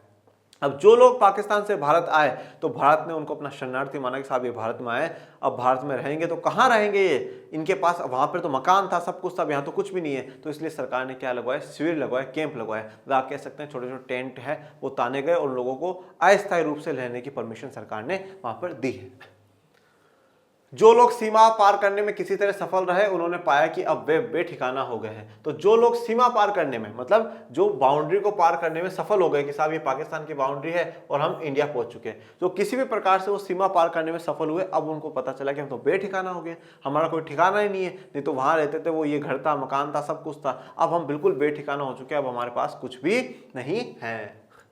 दोनों ही तरफ के अल्पसंख्यक अपने घरों से भाग खड़े हुए और अक्सर अस्थायी तौर पर उन्हें शरणार्थी शिविरों में पनाह लेनी पड़ी। अब दोनों तरफ के जो अल्पसंख्यक हैं वो अपने घरों से भाग खड़े हुए, ठीक है, दोनों तरफ के जो अल्पसंख्यक हैं, मतलब पाकिस्तान में अल्पसंख्यक कौन था, हिंदू और सिख, वो इधर चले गए, और भारत से जो अल्पसंख्यक थे मुस्लिम वो इधर चले गए। परंतु फिर भी भारत में जो जनसंख्या थी 1951 में मुस्लिम समुदाय की, वो 12% थी। तो अल्पसंख्यक समुदाय दोनों ही तरफ से एक स्थान से दूसरे स्थान पर चले गए और काफी समय तक उनको शरणार्थी शिविरों में रुकना पड़ा, रिफ्यूजी जो कैंप है उनमें रुकना पड़ा। नोट, इन लाखों शरणार्थियों के लिए देश की आजादी का मतलब था महीनों और कभी कभार सालों तक किसी शरणार्थी शिविर में जिंदगी काटना। तो अब ये जो शरणार्थी है, इन लोगों के लिए आजादी का मतलब क्या था कि साहब जितने समय तक हम रहे वहां उस शरणार्थी शिविर में जिंदगी काटना। मतलब सोचिए ना, जिस दिन के लिए कितनी बड़ी मुश्किलों से लोग लड़े, कितने लोग शहीद हुए, अब आज सभी लोगों को इतना संकट उठाना पड़ रहा है कि अपने घर मकानों को छोड़ करके भागना पड़ रहा है और शिविरों में रुकना पड़ रहा है, शरणार्थी शिविरों में रुकना पड़ रहा है। तो इन शरणार्थियों के लिए यही था कि सालों तक किसी शरणार्थी शिविर में जिंदगी काटना, यही इनके लिए आज़ादी हो गई थी। ये एक तस्वीर मैंने आपको यहाँ पर दिखाई है, जहाँ पर देखिए बिल्कुल जो ट्रेन है वो खचाखच भर करके एक स्थान से दूसरे स्थान पर जा रही है। अब बात करते हैं औरतों की स्थिति की। इस विभाजन में जो सबसे बुरी स्थिति हुई है वो औरतों की और बच्चों की हुई है, बहुत बुरी स्थिति हुई है। देखिए, औरतों को अगवा कर लिया गया, तो औरतों को अगवा मतलब किडनैप कर लिया गया, एक जगह से उनको गायब कर दिया गया, वहां से उठा लिया गया। दूसरे समुदायों की औरतों को उन्हें जबरन शादी करनी पड़ी और अगवा करने वाले का धर्म भी अपनाना पड़ा। तो अब जब क्या है, किसी ने अगवा कर लिया है और उनको बोला गया, महिलाओं को बोला गया तुम हमसे शादी करो, और शादी करी गई और उनको जिस धर्म में वो पुरुष था उसी धर्म को अपनाया गया कि तुम हमारे धर्म को अपनाओ। खुद परिवार के लोगों ने अपने कुल की इज्जत बचाने के नाम पर घर की बहू बेटियों को मार डाला। अब कुछ परिवार ऐसे थे, उनको लगा कि ये साहब दूसरे धर्म के लोगों के साथ चली जाएगी, वो अगवा कर लेंगे और इसके साथ गलत संबंध बनाएंगे, इससे शादी करेंगे, धर्म अपनाएंगे। इसलिए कुल की इज्जत, परिवार की इज्जत को बचाने के लिए काफी परिवार ने अपनी बेटियों को और अपने घर की औरतों को खुद ने ही मार दिया कि कल को ये दूसरे धर्म के पास लोगों को अगवा ना कर ले और उसके साथ गलत ना करे, इसलिए उन्होंने खुद की बेटियों को खुद ने ही मार दिया। बच्चों की बात करते हैं। बहुत से बच्चे अपने माँ बाप से बिछड़ गए, लोगों को सीमा के दूसरी तरफ जाना पड़ा और ऐसा उन्हें हर हाल में करना था। तो अब क्या है, काफी जो बच्चे हैं वो अपने माँ बाप से बिछड़ गए, दूर हो गए और उनको लोगों को एक सीमा से दूसरी सीमा की तरफ जाना था और किसी भी हाल में उन्हें वहां पर पहुंचना था। अक्सर लोगों ने पैदल चलकर यह दूरी तय करी थी। अब कवियों की अभिव्यक्ति, तो जैसे मैंने आपको कहा कि जहां ना पहुंचे रवि वहां पहुंचे कवि, तो अब कवियों ने इस विभाजन के लिए क्या कहा है सुनिए। भारत और पाकिस्तान के लेखक, कवि तथा फिल्म निर्माताओं ने अपने उपन्यास, लघु कथा, कविता और फिल्मों में इस मारकाट की नृशंसता की जिक्र किया कि दिल के दो टुकड़े हो जाना। उन्होंने कहा कि किसी जमीन के दो टुकड़े नहीं हुए, किसी भूमि के दो टुकड़े नहीं हुए, ये तो जो दिल है उसके दो टुकड़े हो गए। एक दिल का टुकड़ा जो है वो पाकिस्तान और एक दिल का टुकड़ा जो है वो भारत हो गया है। मतलब पूरा एक ही दिल था, मतलब सब हम एक ही थे और एक ही उद्देश्य के लिए हम सब संघर्ष कर रहे थे कि साहब ब्रिटिशर्स को भगाना है और ब्रिटिशर्स को भगाना है, ब्रिटिशर्स को हटा देंगे, फिर हमारा स्वराज आएगा, हमारा राज आएगा, हमारा संविधान आएगा, हम सब इंजॉय के साथ जीवन जिएंगे। पर आज उस दिल के दो टुकड़े हो चुके हैं, ऐसा इन कवियों का यहां पर कहना था। बंटवारा, विभाजन में सिर्फ संपदा, देनदारी और परिसंपत्तियों का ही बंटवारा नहीं हुआ। संपदा मतलब जितनी भी जो संपत्ति थी सरकार की, भारत की जितनी भी संपत्ति थी उसका बंटवारा हुआ। देनदारी मतलब इतना कर्जा है, 1 लाख का कर्जा तो 50 लाख, 1 लाख का कर्जा तो 50,000 भारत उतारेगा, 50,000 पाकिस्तान उतारेगा। परिसंपत्ति जो भी संपत्तियां वहां पर थी सबका बंटवारा हुआ है, पर इनका ही नहीं और भी चीजों का। वित्तीय संपदा के साथ टेबल, जितनी टेबलें हैं उनका भी बंटवारा हुआ है। कुर्सी कितनी है उनका भी बंटवारा हुआ। टाइपराइटर कितने थे उनका भी बंटवारा। पुलिस के वाद्य यंत्र तक का बंटवारा। पुलिस के वाद्य यंत्र मतलब जैसे डम डम डम, वो परेड निकलती है जब डम डम डम, ऐसे जो भी वाद्य यंत्र उनके होते हैं वो सारे म्यूजिकल इंस्ट्रूमेंट आप कह सकते हो, वो सारे का भी बंटवारा हुआ है। सरकारी और रेलवे के कर्मचारियों का भी बंटवारा हुआ है, तो सरकारी और रेलवे कर्मचारी उनका भी बंटवारा किया गया है। अब बात कर लेते हैं जनहानि। जनहानि का मतलब है जो जनता है वो उसकी हानि क्या, मतलब कितने लोग मारे गए हैं, कितने लोग वहां से मतलब अगवा हो गए हैं, गायब हो गए हैं, ये जनहानि है, वो चर्चा करते हैं। जनहानि और धनहानि। धनहानि का मतलब होता है धन का कितना नुकसान हुआ, जैसे युद्धों में होता है कि खूब पैसा लोग देश है वो खर्च कर देता है। जनहानि मतलब कितने लोग मरते हैं, वो तो यहाँ जनहानि डिस्कस करी जा रही है। 80 लाख लोगों को अपना घर बार छोड़कर सीमा पार जाना पड़ा। 80 लाख बेटा, 8 मिलियन जो लोग हैं वो एक एरिया से दूसरे एरिया की तरफ गए हैं, एक सीमा क्षेत्र को पार करके दूसरे सीमा क्षेत्र की तरफ गए हैं। विभाजन की हिंसा में तकरीबन 5 से 10 लाख लोगों ने अपनी जान गंवाई है। बड़े दुख की बात है कि विभाजन की हिंसा में जो हिंसा हुई है, जो सिर्फ और सिर्फ धर्म के नाम पर मारा गया, जो धर्म के नाम पर मारकाट हुई, उसमें 5 से 10 लाख लोगों ने अपनी जान गंवाई। 80 लाख लोग तो एक जगह से दूसरे स्थान पर गए हैं और 5 से 10 लाख लोग जो है उनमें से मारे गए हैं, तो जनहानि ये दर्शाती है। अब भारत में कौन रहेगा? भारत में कौन रहेगा? देखिए, अब जब मुस्लिम लीग जो थी वो मुस्लिमों का प्रतिनिधित्व करने के लिए भारत में बनाई गई थी कि साहब भारत में अगर मुसलमानों को कोई समस्या हो तो उन समस्याओं का प्रतिनिधित्व करें। अब जब मुस्लिम लीग ने मुसलमानों के लिए अलग राष्ट्र की मांग कर ली तो कुछ ऐसे संगठन भी थे जो हिंदुओं को एक कर रहे थे और वो अब ये कह रहे थे कि अगर मुसलमानों के लिए अलग राष्ट्र बन चुका है तो अब भारत जो है वो सिर्फ और सिर्फ हिंदुओं का है। तो अब सवाल ये उठता था कि क्या भारत में सिर्फ और सिर्फ हिंदू ही रहेंगे या बाकी जो कम्युनिटी के लोग हैं वो भी रहेंगे? तो यहाँ पर जो हमारे महापुरुष है, जो हमारा नेता है, उन्होंने कहा कि नहीं, भारत में हर वर्ग हर धर्म का व्यक्ति रहेगा। और इन्हीं बातों को संविधान में भी मेंशन करा गया कि भारत धर्मनिरपेक्ष है, भारत सभी धर्मों के लोगों के साथ एक जैसा व्यवहार करेगा और किसी भी व्यक्ति के साथ धर्म के आधार पर on the basis of religion वो किसी भी प्रकार का भेदभाव नहीं करेगा। तो भारत में कौन रहेगा? भारत में सभी रहेंगे। ये बात उस समय हमारे नेताओं ने और फिर हमारे संविधान भी आज यही कहता है कि भारत में हिंदू, मुस्लिम, सिख, ईसाई आपस में भाई भाई, बौद्ध, जैन, पारसी, यहूदी, सभी जो धर्म के लोग हैं वो बिल्कुल समान आजादी के साथ रह सकते हैं और उनको वही अधिकार दिए जाएंगे जो दूसरे व्यक्तियों को दिए जा रहे हैं। सबको बराबर के अधिकार दिए जाएंगे। बहरहाल विभाजन तो धर्म के आधार पर ही हुआ था। अब देखिए, विभाजन तो जो है वो धर्म के आधार पर ही हुआ था कि जो मुसलमान हैं उनको अलग राष्ट्र चाहिए था तो मुसलमानों को अलग राष्ट्र दिया गया, बाकी जो है वो भारत को मिला। तो विभाजन जो हुआ वो तो धर्म के आधार पर हुआ।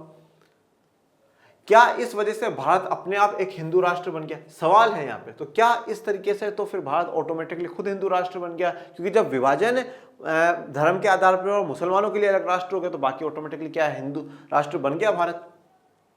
1951 के वक्त भारत की कुल आबादी में 12% मुसलमान थे। मतलब आप ऐसा कह सकते हो कि 1951 के वक्त हर 100 लोगों में से जो 12 लोग थे वो कौन थे? मुस्लिम कम्युनिटी के लोग थे। बहरहाल भारत की कौमी सरकार के अधिकतर नेता सभी नागरिकों को समान दर्जा देने के हामी थे, चाहे नागरिक किसी भी धर्म का हो। तो हमारे उस समय जो सरकार के अधिकतर जो नेता हैं उन सभी ने नागरिकों को समान दर्जा देने की बात करी है कि जो भी नागरिक है उनको बराबर का दर्जा, बराबर का अधिकार दिए जाएंगे, चाहे वो किसी भी धर्म के हो, किसी भी रिलीजन को वो फॉलो करते हो, और उनके साथ किसी के भी साथ धर्म के आधार पर भेदभाव नहीं होगा। अब देखिए यहाँ पे बात आई है सरकार की। उस समय जब आज़ाद हुए तो आज़ादी के बाद एक अस्थायी सरकार बनाई गई थी, इंटरिम गवर्नमेंट बनाई गई थी, और उस इंटरिम गवर्नमेंट के जो प्रधानमंत्री है वो जवाहरलाल नेहरू जी बनते हैं, और जवाहरलाल नेहरू जी के साथ 14 जनों का कैबिनेट का पूरा मंत्रिमंडल होता है। वो अंतरिम सरकार देश को चलाती है और उसको देश की सरकार भी कहा जाता है, क्योंकि उस समय अलग अलग पार्टियों के लोगों को मिलाकर के सरकार बनाई गई थी। जो कांग्रेस के विरोधी थे उनको भी सरकार में रखा गया जवाहरलाल नेहरू जी के द्वारा, जैसे कि बाबा साहब अंबेडकर थे, श्यामा प्रसाद मुखर्जी थे। ये सब ऐसे लोग थे जो कि कांग्रेस की उस पहली सरकार जो बनती है, आजाद भारत की पहली सरकार बनती है, उसमें थे। हमारे नेतागण धर्मनिरपेक्ष राज्य के आदर्श के हिमायती थे। उनके इस आदर्श की अभिव्यक्ति भारतीय संविधान में हुई है। तो हमारे नेतागण धर्मनिरपेक्ष राज्य के आदर्श को मानते थे कि धर्मनिरपेक्ष होना चाहिए। धर्मनिरपेक्ष का अर्थ क्या है कि सभी धर्मों के साथ एक समान व्यवहार करना, चाहे वो किसी भी धर्म का हो, चाहे हिंदू हो, मुस्लिम हो, सिख हो, ईसाई हो, जैन हो, बौद्ध हो, पारसी हो, यहूदी हो, कोई भी हो, उनके साथ क्या है, धर्मनिरपेक्ष वाला व्यवहार करना है। और जैसे हमने स्टार्टिंग में क्या पढ़ा, विकास करना, सभी का विकास करना, सभी का भला करना, न कि किसी एक व्यक्तिगत समुदाय का, सबका भला करना है। तो वो बात यहां पर भी आती है, धर्मनिरपेक्ष राज्य। ठीक है, धर्मनिरपेक्ष राज्य मतलब ऐसा देश है जो धर्मनिरपेक्ष हो, जो सभी के साथ एक जैसा व्यवहार करेगा। उसी बात के समर्थक हमारे सभी नेता थे और इसी बात को उन्होंने भारतीय संविधान में भी मेंशन करा। अब भारतीय संविधान में जो उद्देशिका है, प्रस्तावना है, जो पहला पेज भारतीय संविधान का है, उसमें जो धर्मनिरपेक्ष शब्द जोड़ा गया था वो 1976 में जोड़ा गया था, 1976 में ये शब्द जोड़ा गया था। परंतु क्या हमारा संविधान जब 1950 में बनकर के तैयार हुआ, उस समय भारत धर्मनिरपेक्ष नहीं था? क्या भारत का संविधान धर्मनिरपेक्ष नहीं था? था साहब। कैसे था? जैसे मैं आपको बताऊं, आर्टिकल 25 से 28 तक जो कि मौलिक अधिकार है, इसमें ये कहा गया हर व्यक्ति को अपने धर्म को मानने की, प्रचार प्रसार करने की आजादी देता है। तो ये धर्मनिरपेक्षता थी। आर्टिकल 29 और 30 में धर्म के आधार पर, भाषा के आधार पर जो अल्पसंख्यक के जिनकी संख्या कम है उनको भी अधिकार आर्टिकल 29 और 30 भारत के संविधान ने दी है। मतलब भारतीय संविधान शुरुआत से जो था धर्मनिरपेक्षता, चाहे ये शब्द जो है बाद में उद्देशिका में जोड़ा गया हो। तो यहां तक विभाजन की जो कहानी है वो पूरी कंप्लीट हो चुकी है कि किस प्रकार से हम आजाद हुए और किस प्रकार से विभाजन हुआ। अब विभाजन होने के बाद जो समस्या थी वो रजवाड़ों की थी कि जो प्रिंसली स्टेट्स है उनका विलय, उनका इंटीग्रेशन किस प्रकार से हो। तो अब हम जो पढ़ने जा रहे हैं वो पढ़ रहे हैं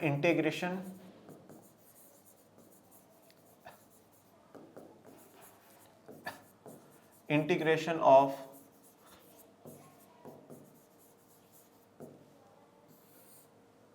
प्रिंसली स्टेट्स। ठीक है, रजवाड़ों का विलय, इंटीग्रेशन ऑफ प्रिंसली स्टेट्स या रजवाड़ों का विलय। तो जैसे मैंने आपको बताया कि उस समय 565 रजवाड़े थे और ब्रिटिश सरकार ने उनको कहा कि अगर आप भारत में शामिल होना चाहते हैं भारत में मिल जाइए, अगर आपको पाकिस्तान में शामिल होना है आप पाकिस्तान में मिल जाइए, और अगर आपको स्वतंत्र होना है, अगर आपको आज़ाद होना है तो आप आज़ाद हो जाइए और अलग राष्ट्र बना लीजिए। अब काफियों को तो जो है मिला लिया जाता है, पर कुछ ऐसे रजवाड़े होते हैं जो ये कहते हैं नहीं नहीं साहब हम तो आज़ाद रहेंगे, जैसे तरवनकोर हो गया, हैदराबाद हो गया, ऐसे राज्य ये कहते थे साहब हम तो आज़ाद रहना चाहते हैं, हम किसी के साथ भी नहीं मिलना चाहते। तो इन रजवाड़ों का विलय करना, उनको भारत में मिलाना, ये एक बहुत बड़ी चुनौती थी, एक बहुत बड़ी समस्या थी। और एकता में सबसे बड़ी समस्या ये देखने को मिली रजवाड़ों का विलय, क्योंकि ब्रिटिश सरकार ने कहीं ना कहीं भारत को बिल्कुल बांटने की पूरी कोशिश करी थी, परंतु सरदार पटेल जैसे नेता हमारे पास थे जिन्होंने सभी रजवाड़ों को प्रेम पूर्वक भारत में मिला ही लिया। आइए जानते हैं ब्रिटिश भारत और रजवाड़ा। तो जिस समय भारत 1947 से पहले की जो कहानी वो आपको यहां पे दिखाई जा रही है। ब्रिटिश भारत अंग्रेजी सरकार का पूरा सीधा नियंत्रण था, सीधा फुल कंट्रोल था यहाँ पे, मतलब जो कुछ भी होगा ब्रिटिश सरकार के अनुसार होगा। यहाँ पे कोई राजा महाराजा रानी नहीं है, सब कुछ ब्रिटिशर्स के अनुसार होगा। ये ब्रिटिश भारत था। रजवाड़ों में राजाओं का शासन, रजवाड़ों का अर्थ ही होता है जहां पे राजाओं का महाराजाओं का शासन होता है। ब्रिटिश राज की अधीनता या कहे कि सर्वोच्च सत्ता स्वीकार कर रखी थी। तो इन रजवाड़ों ने क्या है, ब्रिटिश राज के अधीन थे कि हाँ साहब हम किसके अधीन है, ब्रिटिश राज के अधीन है, मतलब हमसे ऊपर जो है वो ब्रिटिश राज है, तो ब्रिटिश राज जैसा बोलेगा हम वैसा करेंगे। पर फिर भी यहाँ पे राजा महाराजा बिठा रखे हैं कि आपको कुछ काम उनको सौंप दिया और बाकी जो है वो जब भी ब्रिटिश जो बोलेंगे वैसा करेंगे। तो ये ब्रिटिश राज की अधीनता स्वीकार कर रखी थी और सर्वोच्च सत्ता कौन था, इनके लिए ब्रिटिशर्स थे, ब्रिटिश राज थी, मतलब ये भी ब्रिटिशर्स के ही कंट्रोल में थे। बट कुछ पावर इनके पास थी, मतलब अपने एरिया को चलाने की। तो ब्रिटिश भारत और रजवाड़े। राज्य के घरेलू मामलों का शासन चलाते थे। अब राज्य के अंदर जो घरेलू मामले हैं, जो छोटे मोटे काम होते हैं, वो खुद के चलाते थे। बाकी ब्रिटिशर्स की बात ही ब्रिटिश भारत की तरह इनको भी माननी पड़ती थी। यह है माउंटबेटन, ठीक है। नोट, 1/3 हिस्से में रजवाड़े कायम थे। 1/3 हिस्से में जो है रजवाड़े, मतलब पूरा उस समय भारत का एरिया देखेंगे तो 1/3 हिस्सा जो है उसमें रजवाड़े थे। और टोटल कितने थे? 565 प्रिंसली स्टेट रजवाड़े उस समय हमें देखने को मिलते हैं। प्रत्येक 4 भारतीयों में से एक किसी ना किसी रजवाड़े की प्रजा था। मतलब आप कह सकते हैं कि उस समय के हर 4 भारतीयों में से एक कहां रहता था? रजवाड़े में रहता था। मतलब हमारी 25% जो पॉपुलेशन है उस समय की कहां रहती थी? रजवाड़ों में रहती थी, प्रिंसली स्टेट में रहती थी। अब आप सोचिए कि अगर ये रजवाड़े हमारे साथ ना मिलते तो 33%, 1/3 बोला गया ना, 1/3 का मतलब लगभग 33% हिस्सा हमारे हाथ से चला जाता और 25% उस समय की हमारी जो जनसंख्या है वो हमसे चली जाती। हमें भारत के नेताओं को भारत के भू क्षेत्र की चिंता थी, भारत की एकता की चिंता थी, परंतु इसके साथ यह भी चिंता थी कि जो रजवाड़े हैं वो रजवाड़े लोकतंत्र को समर्थन नहीं करते। रजवाड़े राजा महाराजाओं के शासन को ही समर्थन करते हैं। वो चाहते हैं कि हमारा पीढ़ी दर पीढ़ी राजा महाराजाओं का जो शासन चलता हुआ आ रहा है वही चले, तो इसलिए वो कभी भी लोकतंत्र को स्वीकार नहीं करेंगे। और वहां की प्रजा हमेशा वो पिछड़ी हुई रहेगी, वहां की प्रजा पर हमेशा शोषण अत्याचार होता हुआ रहेगा। इसलिए इन रजवाड़ों को भारत में मिलाना, इनका विलय करना बड़ा आवश्यक था। रजवाड़ों के पास विकल्प है। रजवाड़ों को 3 विकल्प दिए गए कि आप भारत में शामिल हो जाइए, आप पाकिस्तान में शामिल हो जाइए, या स्वतंत्र अस्तित्व बनाए रखिए। मतलब आप अपने जैसे स्वतंत्र हो वैसे के वैसे स्वतंत्र रहो और जो भी व्यवस्था है, जैसा भी आपको करना है आप वैसा करिए। फैसला लेने का अधिकार राजाओं को दिया गया, न कि प्रजा को। अब ये जो फैसला लेने का अधिकार है ये वेरी इंपॉर्टेंट। फैसला लेने का अधिकार जो दिया गया है वो किसको दिया गया है? राजाओं को दिया गया है कि राजा फैसला करेगा कि उनको भारत में मिलना है, उनको पाकिस्तान में मिलना है या स्वतंत्र रहना है। ये फैसला प्रजा के हाथ में नहीं था। अब मैं आपको एक अच्छी बात ही बताऊं, इन रजवाड़ों की जो अधिकतर प्रजा थी, जो जनता थी, वो किसके साथ थी? वो भारत के साथ थी। वो ये चाहती थी कि नहीं साहब हमारा विलय भारत में हो, हम भारत में मिले। ना तो हम लोग आजादी चाहते हैं, हम लोग ना तो आज़ादी चाहते हैं, ना हम लोग बिल्कुल मान लीजिए कि सेफ्टी चाहते हैं। तो हम आज़ादी चाहते हैं और हम सेफ्टी चाहते हैं कि हम लोग भारत में मिल जाए और हमेशा सेफ रहे। तो ये जो प्रजा है, जो यहाँ की रजवाड़ों की जनता है, वो भारत के साथ मिलकर के सेफ रहना चाहती थी। और हम आगे भी देखेंगे कि किस प्रकार से इन रजवाड़ों की जनता ने आंदोलन कर करके राजाओं को झुकाया है और कहा है कि हम तो भारत में मिलेंगे, हमें तुम्हारे रजवाड़ों में नहीं रहना। पर ब्रिटिश सरकार ने जो फैसला लेने का अधिकार दिया था वो राजाओं को दिया था। बड़ी गंभीर समस्या थी ये, क्योंकि राजा को फैसला दे दिया है। अब राजा तो हमेशा चाहता है कि साहब खुद का भला होना चाहिए, क्योंकि राजतंत्र में कब लोगों की सोची गई है? राजतंत्र में तो राजा खुद के लिए सोचता है, सोची जो जाती है लोगों के लिए वो तो लोकतंत्र में सोची जाती है। तो इसलिए प्रजा चाहती थी कि लोकतंत्र में मिलाया जाए, परंतु फैसला लेने का अधिकार लोगों के पास नहीं था, राजा के पास था। अखंड भारत के अस्तित्व पर ही खतरा आ गया। ये तो जो अखंड भारत है, ठीक है, उसके अस्तित्व पर खतरा आ गया। इतना विशाल भारत पहले विभाजन कर दिया है ब्रिटिशर्स ने, पाकिस्तान को 2 सीमा क्षेत्र देकर करके। अब जो रजवाड़े हैं उन रजवाड़ों को भी कह दिया गया कि आप अलग होना चाहते तो अलग हो जाइए और पाकिस्तान में मिलना चाहते तो पाकिस्तान में मिल जाइए। जो अखंड भारत है, अटूट भारत है, उसके अस्तित्व पर खतरा आ गया कि भैया हम तो बिल्कुल छोटे छोटे भागों में बढ़ जाएंगे। मतलब यहाँ भारत होगा, फिर बीच में कोई सा देश आ जाएगा, फिर यहाँ भारत होगा, यहाँ भारत होगा। तो ये बड़ी समस्या थी, परंतु इस समस्या का समाधान सरदार पटेल जी निकाल लेते हैं। रजवाड़ों द्वारा आजाद रहने की मांग। अब इन रजवाड़ों में देखिए, अब भारत में कौन मिलेगा और पाकिस्तान में कौन मिलेगा। अब बात सुनिए, जैसे मान लीजिए ये भारत है और ये पाकिस्तान है। अब अगर मान लीजिए कोई रजवाड़ा यहाँ पर है और कोई रजवाड़ा यहाँ पर है, तो अब ये रजवाड़ा तो भारत में मिले, ये तो थोड़ा सा ठीक नहीं है, क्योंकि वो तो मतलब यहाँ तो फिर ये बीच में आ जाएगा और फिर चारों तरफ पाकिस्तान है, ठीक है। और यहाँ पर अगर कोई भारत में और वो पाकिस्तान में जाए तो बड़ी बेवकूफ़ी वाली बात है, क्योंकि वो चारों तरफ भारत से घिरा हुआ है। तो जो भारत के सीमा क्षेत्र में थे वो सारे रजवाड़े भारत में मिल चुके थे, भारत में आ चुके थे। तो रजवाड़ों द्वारा पहले जो आजाद रहने की मांग करी गई वो देख लेते हैं। सबसे पहले तरवनकोर के जो राजा हैं, तरवनकोर के राजा ने ये कहा कि साहब मैं आजाद रहना चाहता हूं। अब ध्यान दीजिएगा कि कौन कौन से राजाओं ने कहा है हम आजाद रहना चाहते हैं। सबसे पहले किसने कहा है? तरवनकोर। तरवनकोर के राजा ने कहा है कि साहब मैं आजाद रहना चाहता हूं, मैं ना भारत में मिलना चाहता हूं और नहीं पाकिस्तान में। अगले दिन हैदराबाद के निजाम ने, ये हैदराबाद का जो निज़ाम है ये दुनिया के सबसे अमीर लोगों में काउंट होता है और बड़ा ही मतलब अत्याचारी व्यक्ति था ये, ठीक है। और धर्म के आधार पर बड़े ही अत्याचार शोषण करवाता था लोगों को, गैर मुसलमानों को ये मरवाता था। ये भी अपन आगे पढ़ लेंगे। अगले दिन जो हैदराबाद का निज़ाम है उसने अनाउंसमेंट कर दिया भोपाल के नवाब संविधान सभा में शामिल नहीं होना चाहते थे। तो जो भोपाल के नवाब हैं वो संविधान सभा में शामिल नहीं हो रहे थे। इसका मतलब क्या था कि भैया आप कहीं ना कहीं भारत में नहीं मिलना चाहते हो। तो इस प्रकार से इनकी आवाज उठी कि साहब हमें आजाद होना है, हमें अलग रहना है। तो ये ध्यान रखिएगा। नोट, अधिकतर रजवाड़ों में शासन अलोकतांत्रिक रीति से चलाया जाता था और रजवाड़ों के शासक अपनी प्रजा को लोकतांत्रिक अधिकार देने के लिए तैयार नहीं थे। तो भारत की एक चिंता यह भी थी, जिसे मैंने बताया कि अधिकतर जो रजवाड़े हैं वहां पे शासन अलोकतांत्रिक रीति से चला करता था, मतलब राजाओं महाराजाओं की इच्छा से चला करता था। जो जैसा वह चाहते थे वह वैसा ही करवाते थे, जनता के अनुसार काम नहीं करा करते थे और प्रजा को लोकतांत्रिक अधिकार देने के लिए भी तैयार नहीं थे। जो अधिकार भारत में मिलने वाले थे वह अधिकार रजवाड़ों की जनता को नहीं मिलते अगर वहां राजा महाराजाओं का शासन होता। तो ये चिंता भारत के नेताओं की थी। ये जैसे मैंने मैप आपको पहले भी दिखाया कि येलो वाला जो पार्ट है वो ब्रिटिश इंडिया है, ब्लू वाला जो पार्ट आप देख रहे हैं ये ब्लू वाला पार्ट क्या है कि रियासत या रजवाड़े हैं, ठीक है, और येलो वाला है ब्रिटिश इंडिया का है। अब सरकार का नजरिया, अब सरकार के सामने पूरी समस्या आ चुकी है कि साहब रजवाड़ों को अलग रहने की आज़ादी का अवसर ब्रिटिश सरकार ने दिया है। जैसे ही सरकार के सामने ये नजरिया आए, सरदार पटेल जी ने इस काम को अपने हाथ में ले लिया कि साहब मैं सभी रजवाड़ों को भारत में मिलाऊंगा। छोटे बड़े विभिन्न आकार के देशों में बढ़ जाने की संभावना के विरुद्ध अंतरिम सरकार ने कड़ा रुख अपनाया। तो छोटे छोटे भागों में भारत बट जाए, इस बात को देखते हुए भारत की जो अंतरिम सरकार थी, जो अस्थायी सरकार थी, उसने कड़ा रुख अपनाया कि साहब कैसे भी कर करके इन सबको एक करना होगा और एकता के सूत्र में बांधना होगा।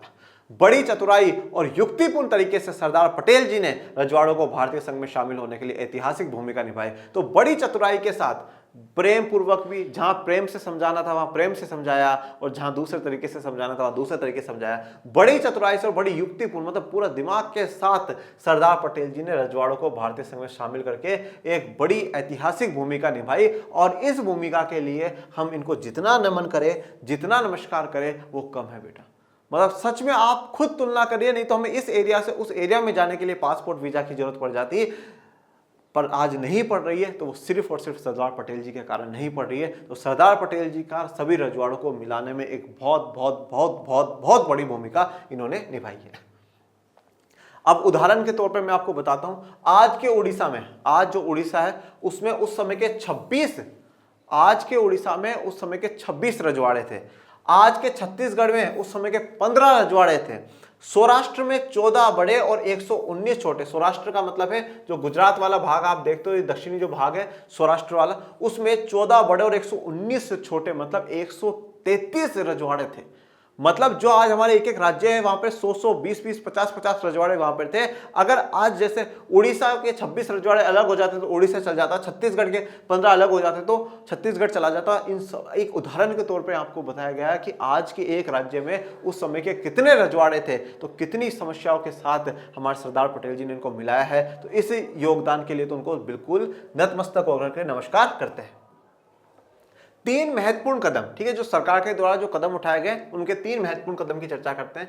सबसे पहला, लोगों का समर्थन। अधिकतर रजवाड़े के लोग भारतीय संघ में शामिल होना चाहते थे। तो देखो सरकार, जो ब्रिटिश सरकार है, उन्होंने तो क्या करा था, राजाओं के हाथों में फैसला सौंपा था कि भैया आपकी इच्छा है तो आप जिसमें मिलना चाहते हो मिल जाओ, नहीं तो स्वतंत्र हो जाओ। परंतु जो वहां की जनता है वो भारतीय संघ में शामिल होना चाहती थी, इंडियन यूनियन में शामिल होना चाहती थी, क्योंकि उनको पता था कि लोकतंत्र में ही हम सुरक्षित है और लोकतंत्र अगर कहीं पर होगा तो भारत में होगा। लोकतंत्र में ही हमें अधिकार मिलेंगे और लोकतंत्र में हमें कर्तव्य मिलेंगे, इसलिए भारत में मिल जाना, शामिल होना अच्छा है। ये रजवाड़े हमें कभी भी लोकतांत्रिक अधिकार नहीं देंगे। सरकार का रुख लचीला, विभिन्नताओं को सम्मान देने और विभिन्न क्षेत्रों की मांगों को संतुष्ट करने के लिए। अब सरकार बिल्कुल कठोर नहीं थी। कोई राजा बोले कि साहब हमारी ये डिमांड है तो ऐसा नहीं हम तो नहीं मानेंगे, नहीं ऐसा नहीं था। सरकार ने बोला ठीक है ये ऐसी बात है, हम इस पर ऐसा प्रयास करेंगे। आपकी जो संस्कृति है आपके इलाके की, उसको कुछ ही नहीं होगा। आपके लोगों की भाषा, आपके लोगों के समुदायों को कुछ भी नहीं होगा, मस्त रहिए। ये जो विभिन्नता है, ये जो विविधता है, इसको भारत सदैव सम्मान देते हुए आगे बढ़ेगा। तो विभिन्नताओं को सम्मान दिया और विभिन्न क्षेत्रों की जो मांग है उनको संतुष्ट करने का काम सरकार ने किया है। मतलब कठोरता से नहीं, डरा धमका कर नहीं, प्यार प्रेम से जोड़ने का काम यहाँ पे सरकार कर रही है। क्षेत्रीय अखंडता, विभाजन की पृष्ठभूमि में विभिन्न इलाकों के सीमांकन के सवाल पर खींचतान जोर पकड़ रही थी और ऐसे में देश की क्षेत्रीय अखंडता, एकता का सवाल सबसे ज्यादा अहम हो उठा। तो जब विभाजन की पृष्ठभूमि हो गई, अब विभिन्न इलाकों में सीमांकन के सवाल पर कि साहब ये जो बाउंड्री बनाई गई है उसकी खींचतान पर जोर पकड़ रहा था, तो क्षेत्रीय अखंडता जो पूरे देश की अखंडता है और एकता है उस पर सवाल सबसे ज्यादा अहम हो चुका था, इसलिए इन रजवाड़ों को मिलाना बड़ा महत्वपूर्ण काम हो गया था। अब सरकार को जो कामयाबी मिली उस कामयाबी का जिक्र करते हैं।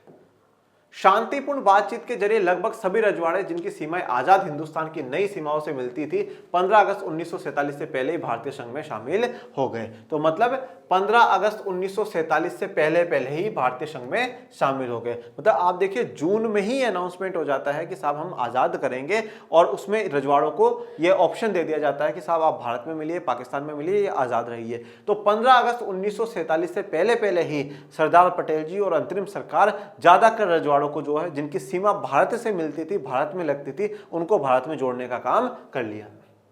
अधिकतर रजवाड़ों के शासकों ने भारतीय संघ में अपने विलय के लिए एक सहमति पत्र पर हस्ताक्षर किए। तो जो अधिकतर रजवाड़े हैं, जो ज्यादातर जो प्रिंसली स्टेट है जो भारत में मिले, उनके शासकों ने, उनके राजाओं ने भारतीय संघ में अपने विलय के मतलब भारतीय संघ में मिलने के लिए कि हम भारतीय संघ में मिल चुके हैं, इसके एक सहमति पत्र पर क्या है हस्ताक्षर करें।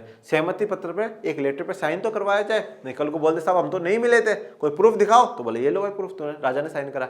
फैसला लेने का अधिकार किसके पास था? राजा के पास था। देखो राजा के ही साइन है साहब, राजा के ही साइन है। राजा ने बोला कि हम भारत संघ में मिल रहे हैं, भारतीय संघ में मिल रहे हैं, इंडियन यूनियन का हम लोग पार्ट बन रहे हैं। और ये जो सहमति पत्र पर हस्ताक्षर कराया जाता था, इसको क्या कहा जाता था? इंस्ट्रूमेंट ऑफ एक्सेशन कहा जाता था। क्या कहा जाता था? इंस्ट्रूमेंट ऑफ एक्सेशन, मतलब हम भारतीय संघ में मिल चुके हैं। ये जो पत्र है इस पर हस्ताक्षर का मतलब है हम भारतीय संघ में मिल चुके हैं। और उस सहमति पत्र का नाम क्या था? Instrument of accession. ये 1 मार्क के क्वेश्चन में आ सकता है, 100% आ सकता है।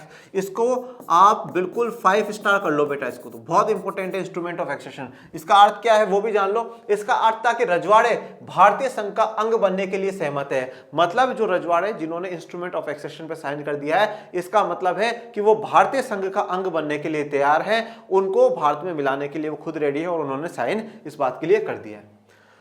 नोट, जूनागढ़, हैदराबाद, कश्मीर, मणिपुर की रियासतों को विलय बाकियों की तुलना में थोड़ा कठिन साबित हुआ। देखिए अब आप ये जो 4 रजवाड़े हैं ना, इन 4 रजवाड़ों को थोड़ा सा मिलाने में ज्यादा समस्या हुई। कौन कौन से हैं? जूनागढ़ है। जूनागढ़ कहां पर है? गुजरात में है बेटा। इस जूनागढ़ का हमारी बुक में केस नहीं है, इसलिए अपन इसको नहीं पढ़ते हैं।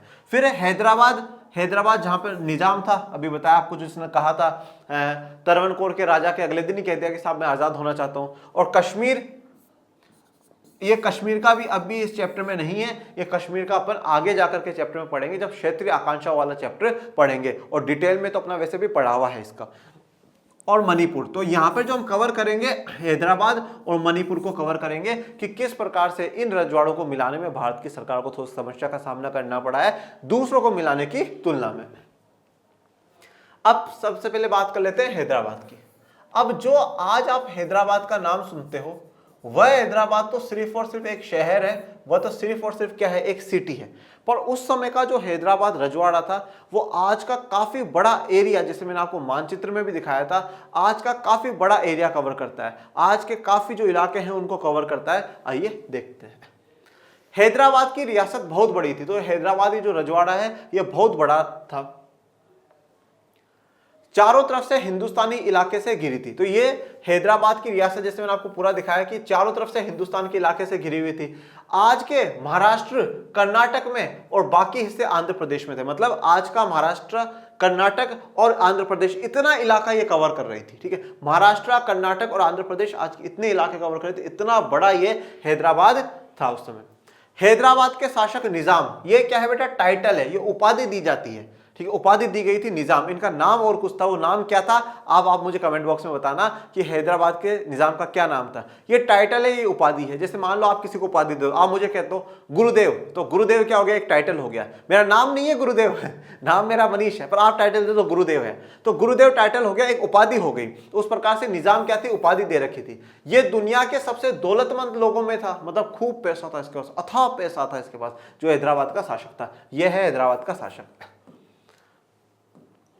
आज आजाद रियासत का दर्जा दिया गया। अब इसने, हैदराबाद का जो शासक है निजाम, इसने कहा कि साहब मैं तो आजाद रहना चाहता हूं, आजाद रियासत है हमारी, ना हम भारत में मिलना चाहते हैं, ना हम पाकिस्तान में मिलना चाहते हैं, हम स्वतंत्र रहना चाहते हैं। नवंबर 1947 निजाम ने भारत के साथ एक यथास्थिति बहाल रखने का एक समझौता किया 1 साल तक। निजाम ने भारत के साथ यथास्थिति बहाल रखने का समझौता करा, ठीक है। स्टैंड स्टिल एग्रीमेंट इन्होंने करा था, मतलब अभी बातचीत चल रही है। यथास्थिति मतलब जैसी स्थिति है वैसी स्थिति बनाए रखने के लिए उस पर बातचीत चल रही है कि हम भारत में मिल आएंगे, पूरी कोशिश कर रहे हैं, मतलब मिला नहीं है अभी, बातचीत चल रही है। तो इसको स्टैंड स्टिल एग्रीमेंट कहा गया। कब तक रहा? ये 1 साल तक रहा है। कब हुआ? नवंबर 1947 में हुआ है।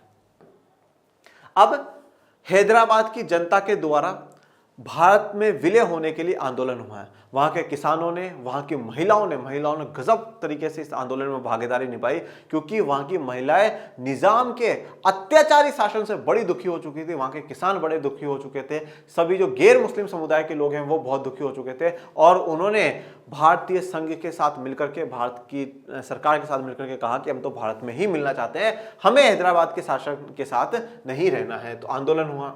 आंदोलन में कौन कौन? किसान, महिलाएं, कम्युनिस्ट और हैदराबाद की जो कांग्रेस थी इस आंदोलन की अग्रिम पंक्तियों में थी। तो कौन कौन आंदोलन कर रहा था? किसान कर रहे थे, महिलाएं कर रही थी, कम्युनिस्ट कर रही थी, और हैदराबाद की कांग्रेस है ये आंदोलन कर रही थी। रजाकार, वेरी इंपॉर्टेंट बच्चों, इसको भी आप 5 स्टार दे लीजिए। रजाकार पूछ लिया जा सकता है कि रजाकार क्या थे। निजाम के अर्धसैनिक बल को रजाकार कहा जाता है। जो निजाम का सैनिक बल था, अर्धसैनिक बल का मतलब पैरामिलिट्री फोर्स होता है बेटा। एक तो क्या होती है? पूरी सेना होती है, जैसे आज हमारी आर्मी है वो पूरी सेना है। पैरामिलिट्री फोर्स कैसे है? जैसे आज हमारी सीआरपीएफ है ना, सेंट्रल रिजर्व पुलिस फोर्स, वो सीआरपीएफ है, तो वो हमारी पैरामिलिट्री फोर्स है। अर्धसैनिक बल है मतलब पूरी आर्मी नहीं है पर आर्मी की तरह है।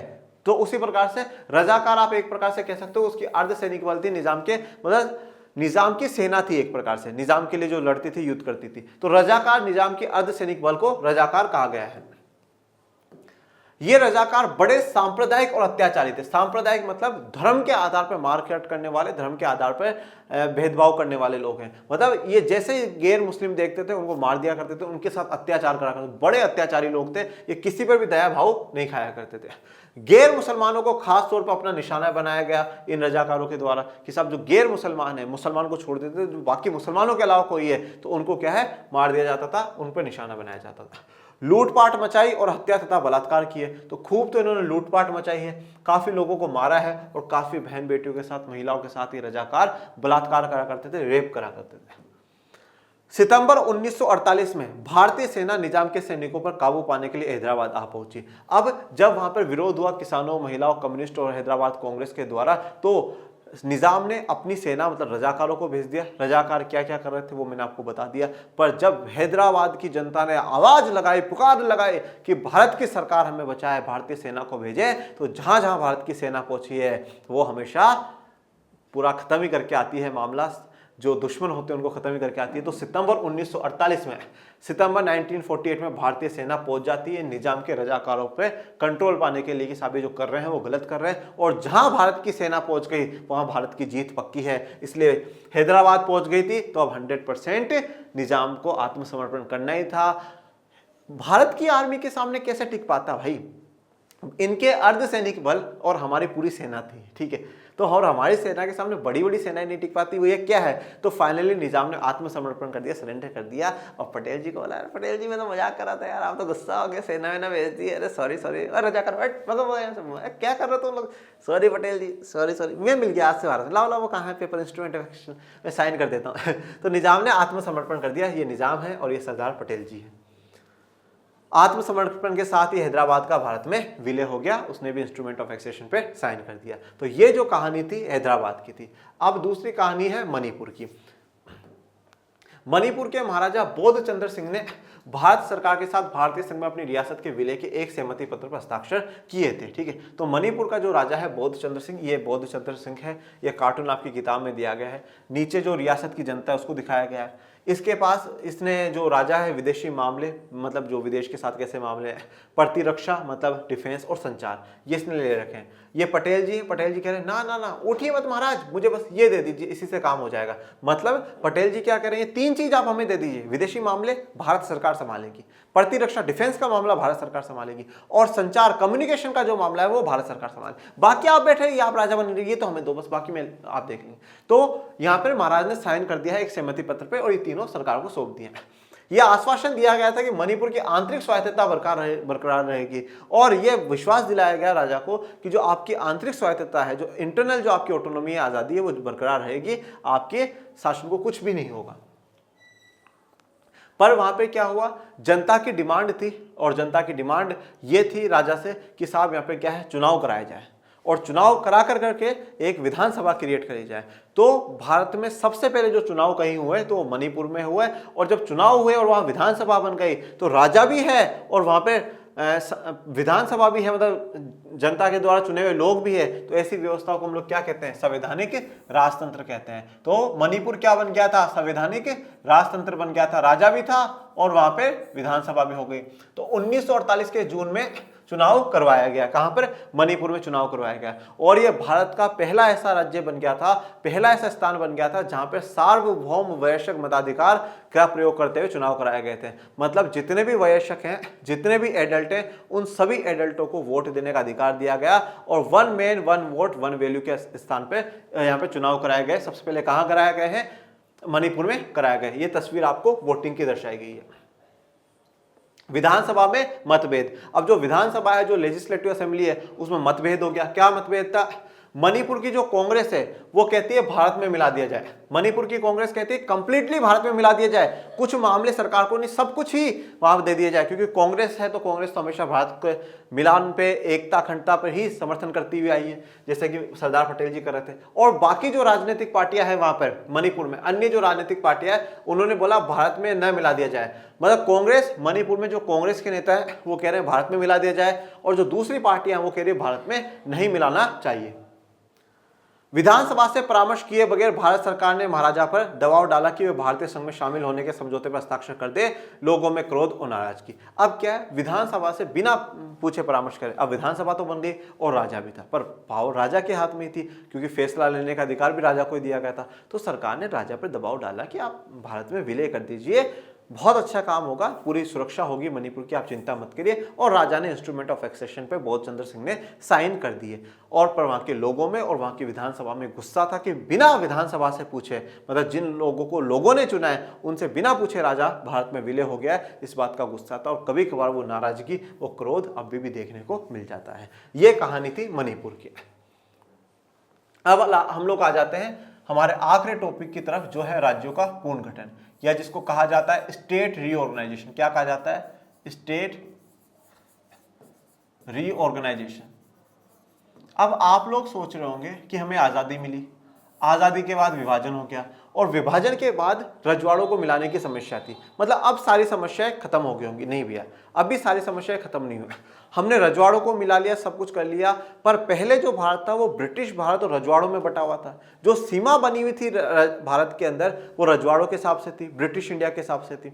अब सबसे बड़ा चैलेंज ये भी था कि राज्यों को फिर गठित करना था। गठन मतलब उनको क्रिएट करना, बनाना, और पूर्ण गठन मतलब वापस से बनाना। मतलब अब रजवाड़े के हिसाब से तो सीमा क्षेत्र रहेगा नहीं, अब ब्रिटिश भारत के हिसाब से सीमा क्षेत्र रहेगा नहीं। अब भारत की सरकार को जिस प्रकार से आसानी होगी, भारत की सरकार को जिस प्रकार से सही लगेगा, भारत की सरकार उसी प्रकार से सीमा क्षेत्र बनाएगी। मतलब भारत की सरकार को लगता है यहां पर एक राज्य, फिर ये दूसरा राज्य, ये तीसरा राज्य, ये चौथा राज्य, तो भारत की सरकार इसी प्रकार से बनाएगी। तो ये राज्यों का पूर्ण गठन करना, ये अब एक बड़ी चुनौती बन चुकी थी। और इस बड़ी चुनौती में चुनौती क्या थी बच्चों, भारत एक विविधताओं वाला देश रहा है, जहां पर अलग अलग धर्म को मानने वाले, अलग अलग भाषाओं को बोलने वाले लोग रहते हैं। तो यहाँ पर भारत में अगर आप दक्षिण भारत में जाएंगे तो अलग अलग भाषा बोलने वाले लोग हैं, तेलुगु बोलने वाले हैं, तमिल बोलने वाले हैं, कन्नड़ बोलने वाले हैं, मलयालम बोलने वाले लोग हैं।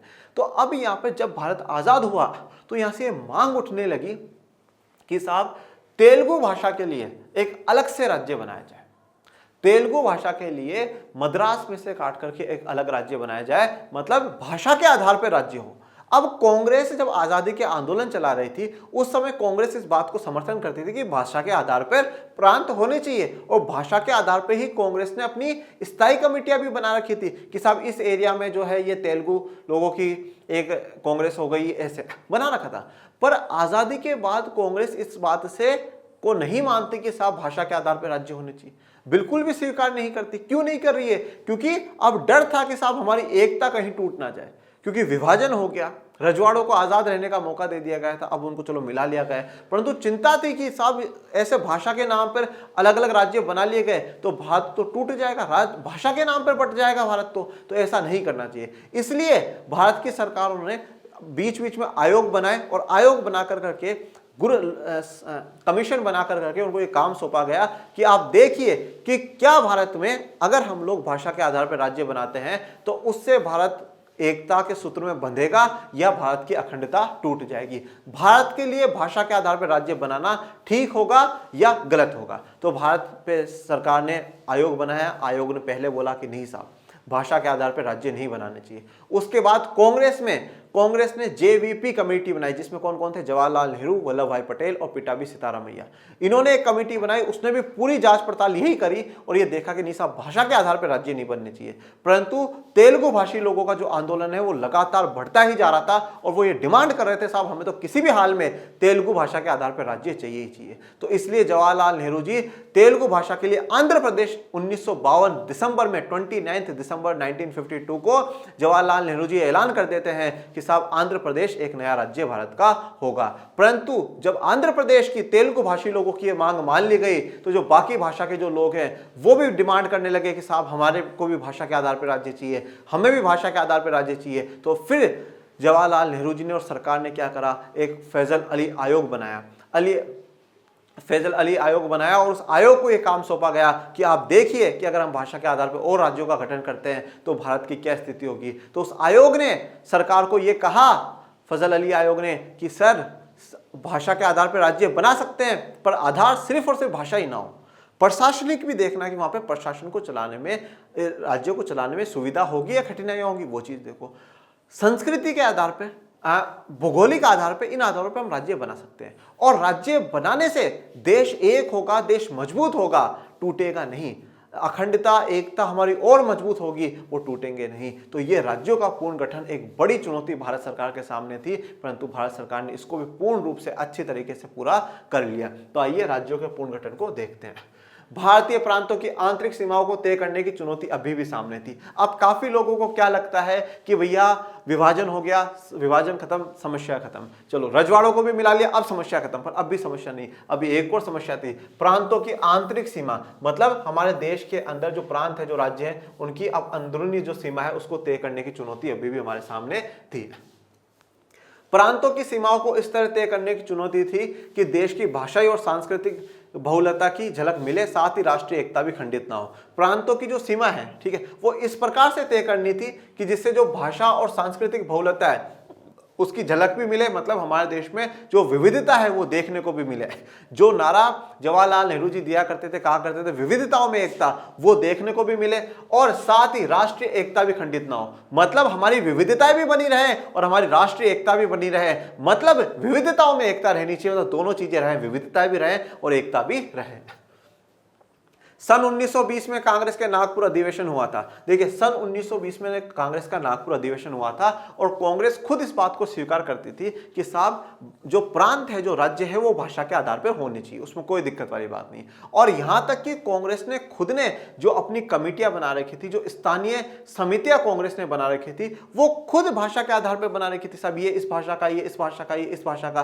तो मतलब कहीं ना कहीं आजादी से पहले तो कांग्रेस इस बात को सपोर्ट करती थी, पर वो एक कहावत है कि दूध से जला हुआ छाछ को भी फूंक मार मार के पीता, क्योंकि दूध और छाछ दोनों का रंग सफेद सफेद है। दूध से जब जीभ जल गई तो छाछ आई, उसको भी फूंक मार मार के पीता। तो यही बात थी, जब पहले धर्म के नाम पर बढ़ चुके थे तो सरकार को डर था कि कहीं भाषा के नाम पर भी हम ना बढ़ जाए, इसलिए सरकार बहुत धीरे धीरे आहिस्ता आहिस्ता कदम रख रही थी। पूरी जांच पड़ताल करवा कर करके सरकार भाषा के आधार पर राज्यों का गठन करना चाहती थी। सरकार नहीं चाहती थी कि हम भाषा के आधार पर राज्यों का गठन कर दे और जिससे देश वापस टूट जाए, ऐसा काम नहीं होना चाहिए। विशाल आंध्र आंदोलन। विशाल आंध्र आंदोलन आंध्र प्रदेश तेलुगु भाषी क्षेत्र नाम से अलग राज्य बनाने के लिए चलाया गया आंदोलन। मांग की कि मद्रास प्रांत के तेलुगु भाषी इलाकों को अलग करके एक नया राज्य आंध्र प्रदेश बनाया जाए। तो एक आंदोलन चलाया गया, विशाल आंध्र आंदोलन। यह भी इंपॉर्टेंट है बेटा, विशाल आंध्र आंदोलन चलाया गया। किस लिए चलाया गया है कि जो मद्रास प्रांत है, जो मद्रास वाला एरिया है, उसमें से जो तेलुगु भाषी इलाका है, उस तेलुगु भाषी इलाके में जो लोग रह रहे हैं उनको अलग करके एक नया राज्य बनाया जाए जिसका नाम होगा आंध्र प्रदेश होगा। क्या नाम होगा? आंध्र प्रदेश होगा। कांग्रेस के नेता और दिग्गज गांधीवादी पोटी श्रीरामुलु 56 दिनों की भूख हड़ताल, अनिश्चित भूख हड़ताल पर बैठ गए। अब कांग्रेस के नेता और दिग्गज गांधीवादी मतलब गांधी जी के बड़े सपोर्टर थे। कांग्रेस के दक्षिण भारत में एक बड़े नेता के नाम पे नाम था पोटी श्रीरामुलु जी का। पोटी श्रीरामुलु जी गांधी जी के सपोर्टर थे। पोटी श्रीरामुलु जी ने आजादी के आंदोलन में बड़ी भूमिका निभाई। पोटी श्रीरामुलु जी ने दक्षिण भारत में दलितों के मंदिर एंट्री पे भी बड़ा काम करा कि नहीं साहब ये जो छुआछूत है, ये भेदभाव, इसको खत्म करना चाहिए। और गांधी जी के बड़े सपोर्टर थे।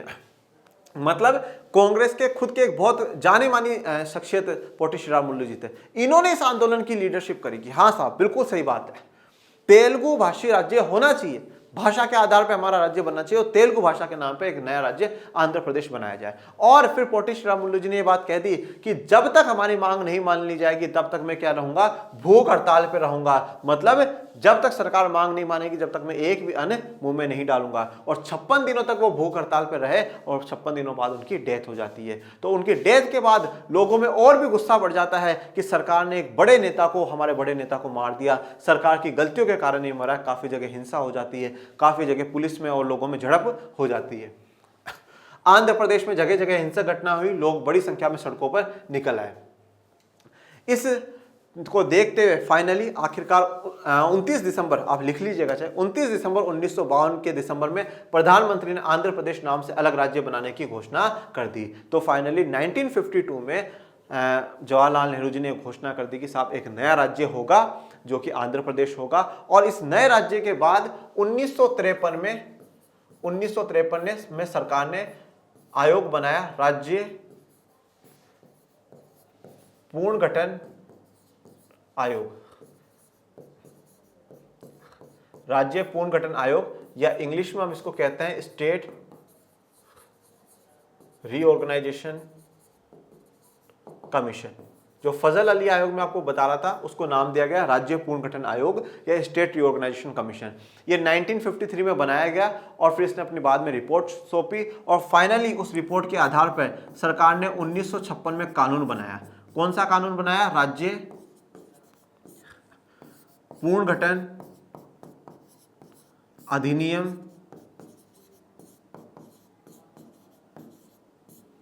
1956, ठीक है, स्टेट रीऑर्गेनाइजेशन एक्ट 1956। ध्यान रखिएगा, सवाल पूछ लिया जाता है कि पुनर्गठन आयोग कब बना और पुनर्गठन अधिनियम कब आया, दोनों में ध्यान रखिएगा 1953 और 56। और इस नए कानून के हिसाब से फिर देश में उस समय 14 राज्य और 6 केंद्र शासित प्रदेश बनाए गए, 14 स्टेट्स और 6 यूनियन टेरिटरीज बनाए गए as per the state reorganisation act 1956। अब वो जो 14 राज्य बनाए गए वो कौन कौन से थे? जम्मू कश्मीर, पंजाब, राजस्थान, मध्य प्रदेश, उत्तर प्रदेश, बिहार और उड़ीसा। ठीक है, 7 हो गए। कौन कौन से? जम्मू कश्मीर, पंजाब, राजस्थान, मध्य प्रदेश, उत्तर प्रदेश, बिहार और उड़ीसा। उसके बाद 7 कौन कौन से? बंबई। बंबई मतलब आज का महाराष्ट्र और गुजरात पूरा है। केरल, मद्रास, ठीक है, आंध्र तो बना दिया गया, उसके बाद मद्रास बाकी है, मद्रास जो तमिलनाडु हो जाएगा, मैसूर, आंध्र प्रदेश, असम और पश्चिम बंगाल, ठीक है, जो कि 1952 में बन ही चुका था। और जो 6 केंद्र शासित प्रदेश बनाए गए थे वो कौन कौन से थे? दिल्ली, हिमाचल प्रदेश, ठीक है, हिमाचल प्रदेश देखिए अभी हिमाचल प्रदेश क्या है? केंद्र शासित प्रदेश है, यूनियन टेरिटरी है, फिर बाद में इसको राज्य बनाया जाएगा। मणिपुर, मणिपुर को शुरुआत में क्या बनाया गया? केंद्र शासित प्रदेश बनाया गया। अब आप ये देखो कि सरकार केंद्र शासित प्रदेश क्यों बनाती है? केंद्र शासित प्रदेश का मतलब है वो वाला एरिया डायरेक्ट केंद्र सरकार के पास रहेगा, उसकी सारी जो ताकत है वो केंद्र सरकार के पास रहेगी। तो सरकार को लगा कि मणिपुर में क्या है, लोगों में थोड़ी नाराजगी है, क्रोध है, कल को वहां के लोगों को और भड़का करके कल को अलगाववादी आंदोलन कर सकते हैं, विरोध के लिए आंदोलन कर सकते हैं, इसलिए अपना कंट्रोल रखो, उनको कहीं हाथ से ना निकल जाए। तो सरकार ने क्या रखा? कंट्रोल रखा और यहाँ पे केंद्र शासित प्रदेश बनाया। त्रिपुरा, अंडमान एवं निकोबार द्वीप समूह, लक्षद्वीप मतलब लक्षद्वीप जो अभी आपका है वो अपना है, वो वाला, ये 6 केंद्र शासित प्रदेश थे।